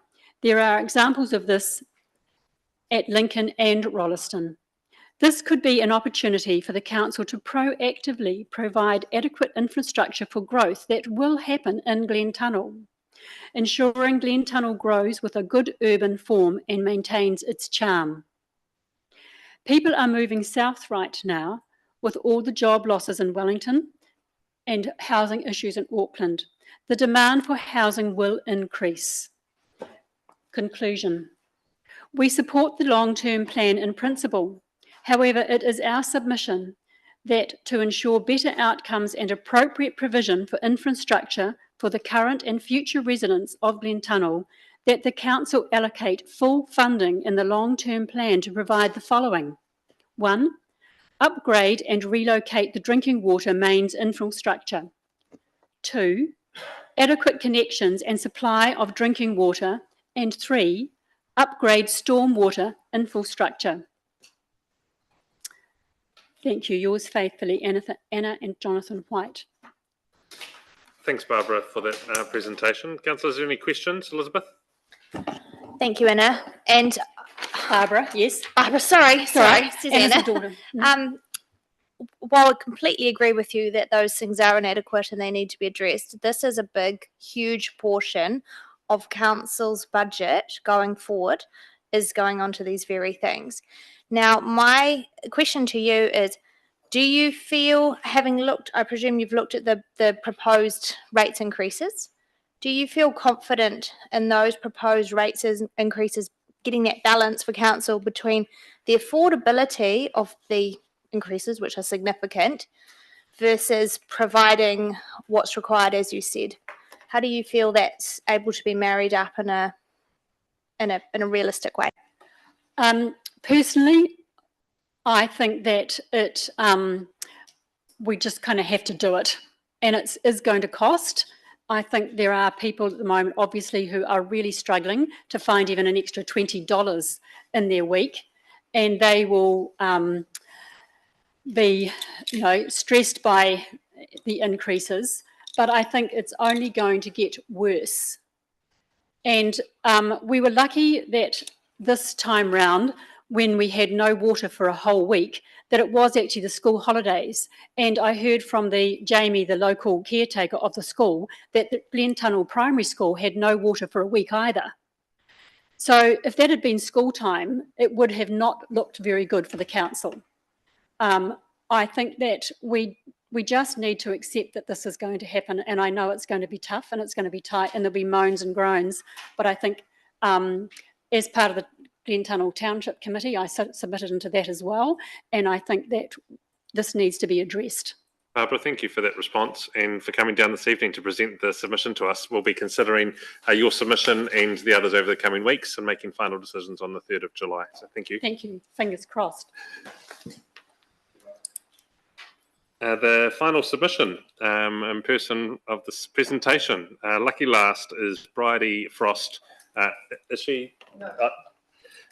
She's going to leave it to our amazing Youth Council. So welcome to our Selwyn Youth Council. Thank you for the submission you have put in. And tonight's an opportunity for you to present any information from within that or any new information you'd like to bring to our attention. Floor's yours.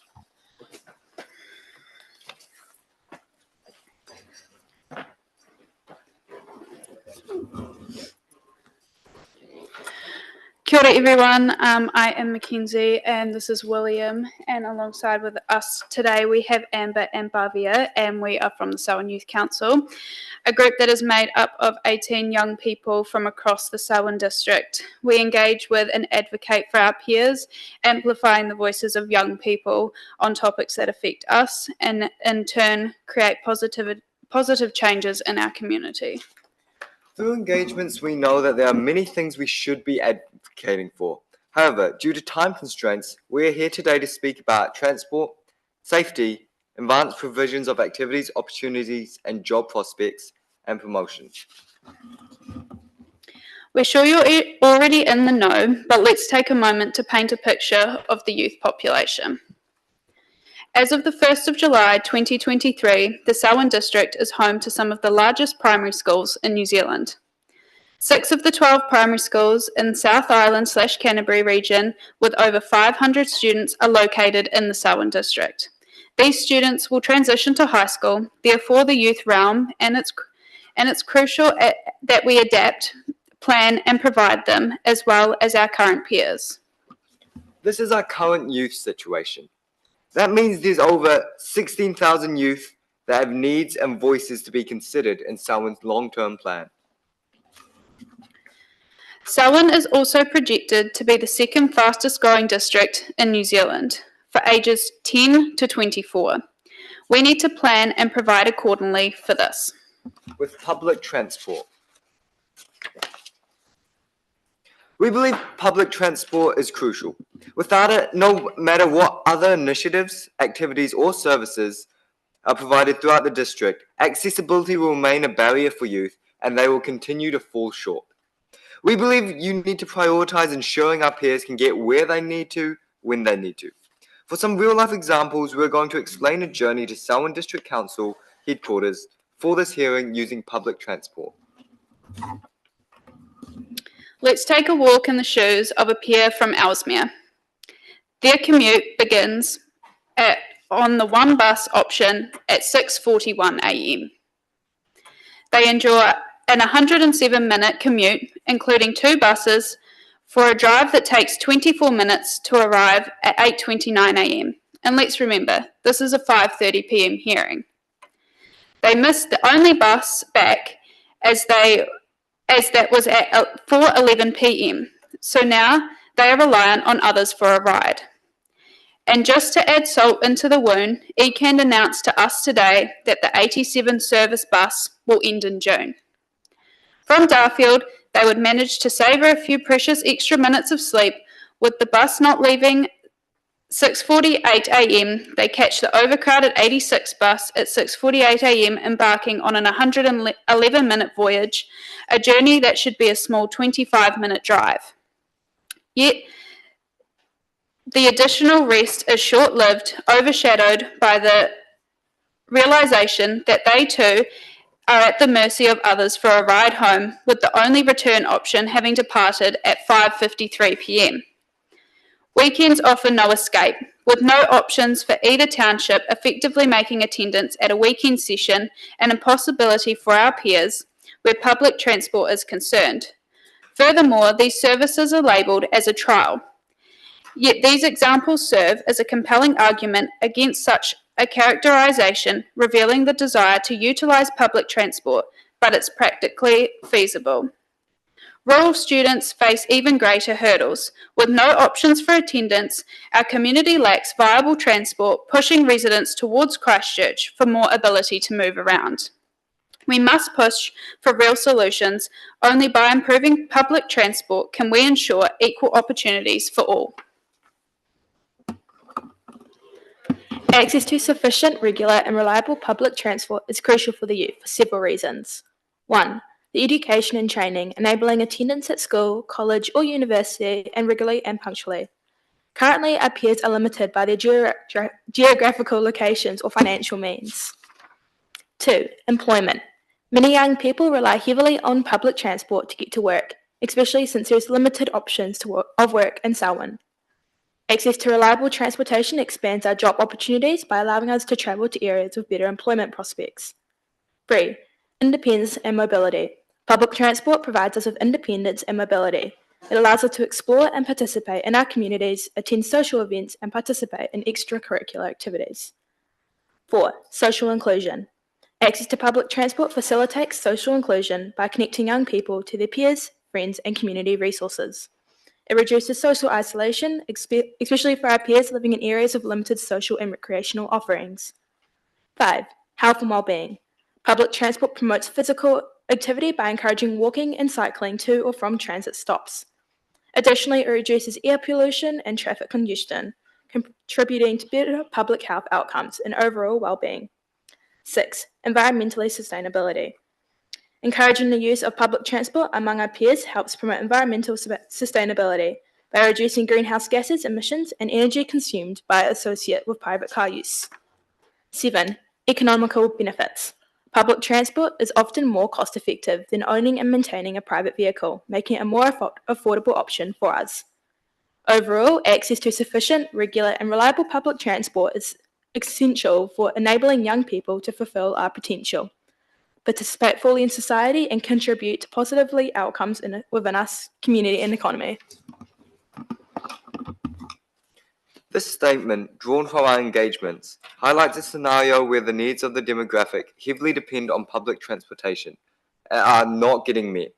It encourages people headed into Christchurch instead of fostering growth within our own district.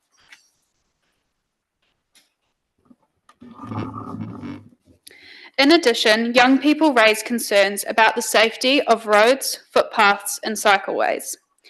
They said they don't feel safe because cars drive in cycle lanes, a lack of off-road cycle lanes, poorly lit motorways, 100km and 80km an hour roads and rural roads, poorly lit urban footpaths and roads, poorly lit bus stops, lack of visibility from the road at bus stops, the distance between bus stops and motorways, and rural roads without any pedestrian crossings. Through our engagements, it's evident that the youth are eager to see improvements in various provisions. These include activities and services with fun and engaging recreational activities, essential services such as mental health support, access to youth workers and sexual health resources, as well as opportunities with training programs and opportunities for upskilling, access to quality education and study resources, along with job prospects and entry-level job opportunities and pathways to career advancement and higher-paying roles. By not offering these provisions in Selwyn, we're inadvertently pushing our peers to seek them elsewhere. This lack of local support not only deprives them of essential resources, but also hinders the development of a strong sense of community. We appreciate the dedication you're making into youth offerings. However, effective promotion is similar to transport. Until it's sorted, you'll keep missing the mark. Here's a visual comparison. On the left, your current communication pulled from Facebook, which we hardly use. And on the right, promotion that more speaks our language with its looks and feels. To be honest, we would encourage humorous and engaging video content like on-trend TikTok and Reels. However, we acknowledge there's a place for static promotion too. We also believe that if it resonates with us, it'll probably catch the likes of our parents' attention too, but not the other way around. We've adapted our presentation for you, a formal audience. Now it's your turn to adapt for us. We're the audience you need to impress. In light of Selwyn's high youth population and the anticipation of future growth in the district, it is essential that you prioritise our needs. From transportation to safety and enriching activities, expanded services and enhanced opportunities for employment, our focus must be on fostering an environment conducive to their flourishing and encouraging them to stay in our district. The long-term plan stands as a pivotal platform for addressing these concerns, recognizing that its decisions will significantly impact our collective future. Through engagements, we know what is important to our peers, and now we hope you also understand their importance. We thank you very much for taking the time to listen to all of our concerns that we have raised here today, so thank you so much. Great, thank you for the presentation and for what you presented at Environment Canterbury a couple of weeks ago when I was with you there too. You've very excellently highlighted the needs of young people within our district and are asking sensible questions of governors for Selwyn, so thank you. Any questions of councillors? Shane. Tēnā koe, Sam. Tēnā rā tātou katoa. Mihi ana ki o katoa. Thank you very much for your work in the youth space and also your advocacy around transport options for our young people, especially in our rural areas like Leeston and Southbridge. I really do appreciate that, having worked with some of the young people there. It's a quite interesting corridor and to finish on as well. We've had a lot of submitters today asking council to tighten up on spending and consider no rate increases. But I wonder, and it may require further work, but from a young person's perspective, do you see the continued investment in infrastructure and services and facilities something pivotal, because you will be the ones at the end of the day that will have to pay for these facilities? Or do you want me to go? Yeah, I think definitely those investments need to be made. While I understand everyone's concern about rates going up and spending more money, at the end of the day, we are the young people of the future. And we are the ones who will most likely utilise it the most. So I think it's just, considering what option is best for our community in the way of supporting young people for their future, but also obviously listening to people about the rates and the money, because at the end of the day, we will be paying those eventually. So I think it goes both ways on that one. Yeah, that's the balance that we're trying to find. Elizabeth. Yeah, on that balance, if we were to start to encourage ECAN to put on some smaller trials. So, for example, like the minivan type trials, just that was sort of different times of the day, maybe school holidays, if it's a trial or over the summer holidays. What do you guys feel someone from Ellesmere or Darfield would be prepared to pay to get a trip, one-way trip into Rolleston to come to an event? So give us an idea of what you guys are prepared to pay towards it. So it's probably not full user cost, but getting a little bit towards making it affordable and achievable.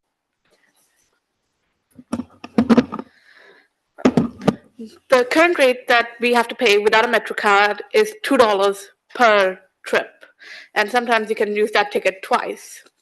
So I think a $2 is perfectly reasonable for a trip into Rolleston as well. And $1 with a Metro card, keeping our rates the same around. Yeah, if that was like, what's the maximum? That's the nice to have cost, because that's highly subsidised by the ratepayer. But what's the maximum that the ECAN could get away with charging you if you had to pay more?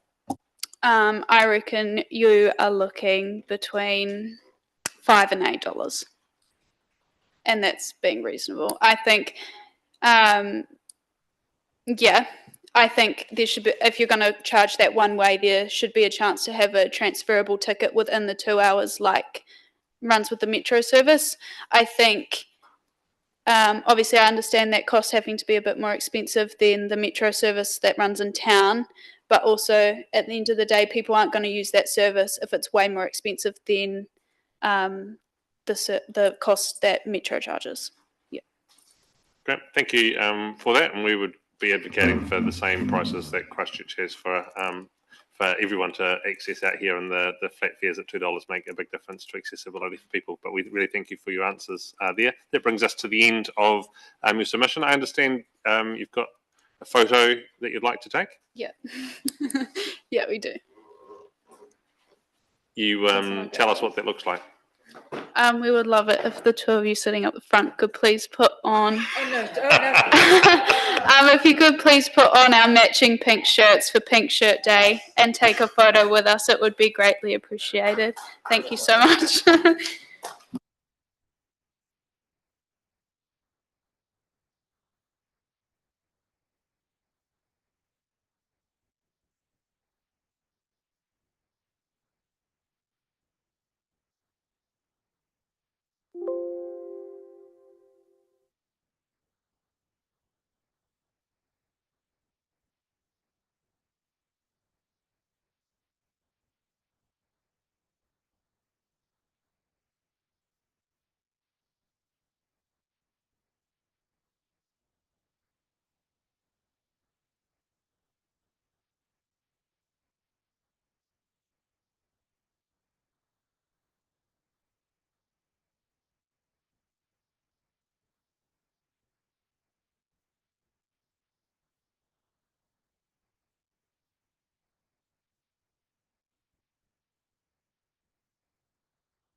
Okay, councillors, that brings us to the end of the submitters. We just have a few formalities that we need to conclude before we finish the hearings.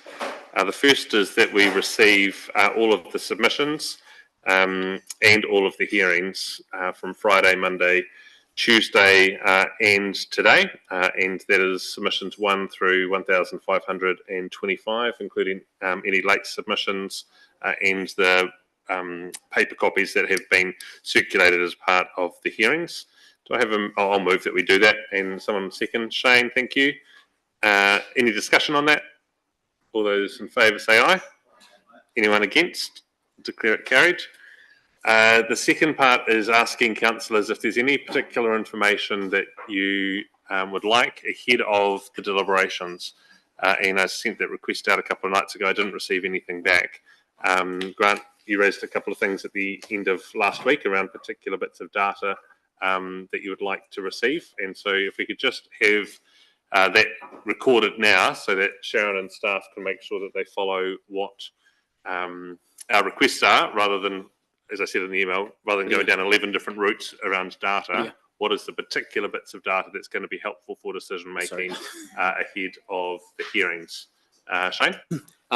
There's probably more, but page 29 of the previous long-term plan has the acceptance of the affinity gym, just to clarify on that point.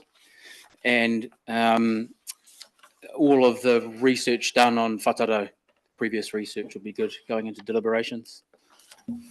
Okay, thank you. Sophie, you're online. We'll go to you next. Yeah, I've just been typing up a wee email to send through. I hope that's okay if I send that along. Whatever's feasible from that list. Yep, it's a reasonable list, you know, that you're sending through. The meeting's got to agree to the things that you're asking for, so I just wanted to make sure that it's, you know, is it 10 things, not 30 things? No, it's more just notes of things that people raise that I don't think we've discussed before, that I'm sure are already on staff's radar, to be honest, in terms of responses. Okay. Deborah. My request I've actually made, I believe on several occasions, is can we have a breakup of the DCs allocated for each ward as to how they've been collected. And the other that I would like further to understand, bear with me, was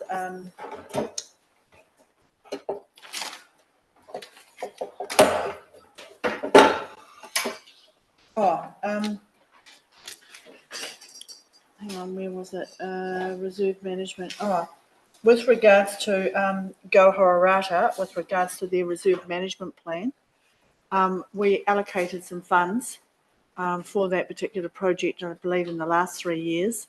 And I'm just wondering, with regards to the budget that's been left,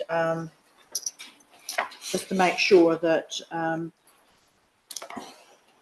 the reserve management plan at 380k to 270k. So just want some clarity around what's been spent and what's left. Okay, I'm not quite sure. Sorry, what are you asking?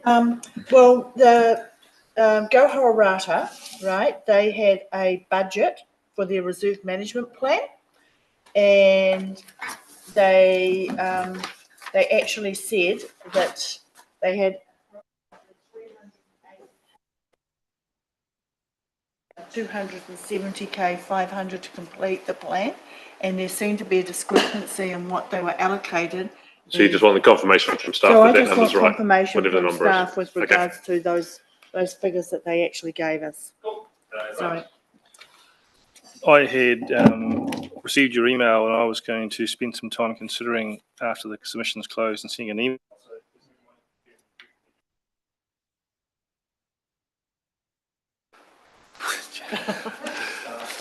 The amount of time, and Sophie's going to send in an email as well, so if we can't collect it now, every 24 hours, one of the critical ticks away, things that absolutely critical is understanding the cost implications of $1 million expenditure. You know, if you reduce capex by $1 million, what does that reduce the potential rates burden? So that we have a rule of thumb when you're asking for reduced capex or opex programs, what that does to our potential rates increases. But you know, I've got a list of things that I was going to submit on. It makes it extremely difficult to be deciding at this 2 minutes. Okay, well, councillors, can I give you then the rest of the evening and through till tomorrow lunchtime to get that emails and the thinking back, so that we've got it by the end of tomorrow morning, and that way you can consider all the information that's been received. We can have your questions about the particular bits of data through email tomorrow, and if that gives everyone a bit more time to make it happen, that is fine with me. Sharon, we can work that time frame. Yep, we'll do our utmost. Great. As we come to then the end of the hearings process, are there any final comments that people would like to make? You've sat through now 5 days of hearings. Is there any closing remarks that any councillors would like to make about the process that we've been through? Deborah? Oh, sorry. Elizabeth? There was a strong theme coming through about being the community working on some of these community projects that were in the LTP going forward, and we heard that definitely from all of them, that the major submitters. So I'd just like to know that through our deliberations that there is a way that how do we marry that in between what we deliberate, but also that community being able to work through this with us going forward to make the final decisions. Because I feel that we should be tapping into that local knowledge, because there's been some fantastic submissions with points raised. In terms of this stuff that you've just asked for us now, I just want to add something if you're ready to write that down. The list of the biodiversity fundings, we've had a lot of groups come through and say that we usually get this annual. It would just be so good to see all the funds that we actually put out in council in a shopping list, and then just a column of what we give them annually. Great, that's part of the recommendation that we'll get done tomorrow. Yep. Email that through by midday tomorrow. Cool. Shane? Just quickly, yeah, just acknowledging our mana whenua, our partners, those of us in the room, those that have taken the time to submit, and those that have gone before us, those that we stand on the shoulders of, and that the decisions that personally I make will be all of that considered. Thank you. Thanks, Shane. Grant? Yeah, I want to reiterate Shane's comments back to the community. The quality of submissions this year was very high, certainly well thought out. Considerable time and thought had gone into them, which we would be wise to take the equivalent amount of time to consideration of them. I said privately earlier to Sam, I wanted to congratulate Sam on the way he's handled the hearings and the calm and really collegial way you've managed that, Sam, has been really impressive. So congratulations to you and the team. Also want to thank staff, and I probably haven't covered myself in glory in the past and congratulating staff, but thank you, staff, for what you've done. I really appreciate your work. Thanks, Grant. Phil? I was just going to talk about the community voice. We always talk about the community voice, and the last 5 days, community's given us their voice, a lot of it, and it's been great. It's been queer. It's been everything it is, because that's the communities that we have. And again, thanks to you, Sam, for pulling it all together, and staff. Wow, that's amazing. We couldn't have done it without you guys. So thank you. Thanks so much. And deliberations will be just as smooth. Councillors, thank you for... Oh, Sophie, sorry. Yep, just one quick one. Thank you very much to IT staff and everybody in general. I would actually have really liked to be there, but it's so good to have the option to be able to attend virtually, and it was great to see some of our presenters also taking that option. So technology is a wonderful thing, and it's good to see us making use of it. Got it. Kia ora, Sophie, thank you for that. When we get to the deliberations, we'll be talking about, we won't be going through submission by submission, we're going through topic by topic, and starting with big decisions that we raised with the community and working our way through matters for community guidance, and then through to the things that may have been raised with us.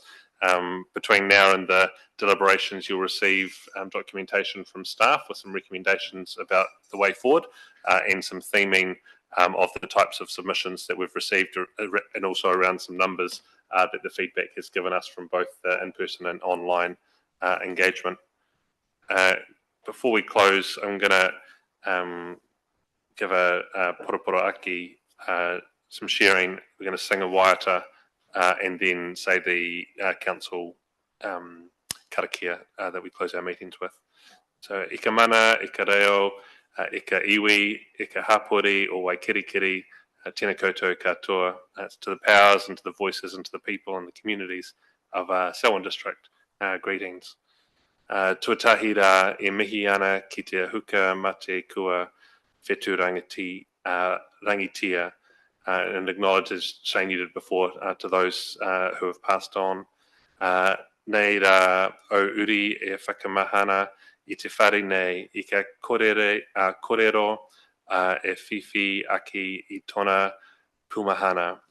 We stand here as the descendants of people who have gone before us, and they have filled this place and this building with their voices, and we in turn receive the warmth of this place. He mihi tēnei ki tēnei whare o te rā, ki a koutou I whakatina nā tia I ka whakaro o te hapori me a rātou o kore e teia. We acknowledge this whare and those who have shared their voices with us over the last 5 days, and the communities that haven't been able to come and present in person but have shared their perspectives with us through this online process. Kua rokoa I ka awakawa ka hoki mātou kia whakatika I ka pureki o te tātou waka meki kia haere totika. We hear the concerns that have been raised by the community, and we want to be able to adjust our thinking based on the things that we have seen so that we continue to sail in a straight line. Ko te tumanako e kotahi tātou e te whakaro mo te oraka o mato tamariki me te hapuri whānui. It's my hope that we can become unified in our desire to see our children and communities thrive, and I think that's what we have heard from each of the submissions that have come through, each from a different perspective, but each thinking about the future of this place. Nā he mihi mai oha ki a tātou e whakaro ana, e mahi ana pēnei, ka hikina tātou katoa. All of us that have and will continue to work for the betterment. I really think it's the staff, it's our councillors, it's our organisation that will enable the work that's still to come for us. So thank you for that. And I'd ask you to now stand as we'll sing He Honore. Honore he karoria mō ngā rongo ki te whenua whakaro ai e I ngā tangata katoa. Aki ake,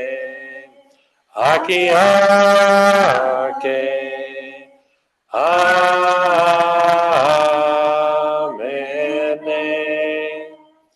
te atua, te peringa, toku oranga, toku oranga. Unahia, tipo, kia wātia, ai kua wātia. Kia ora koutou.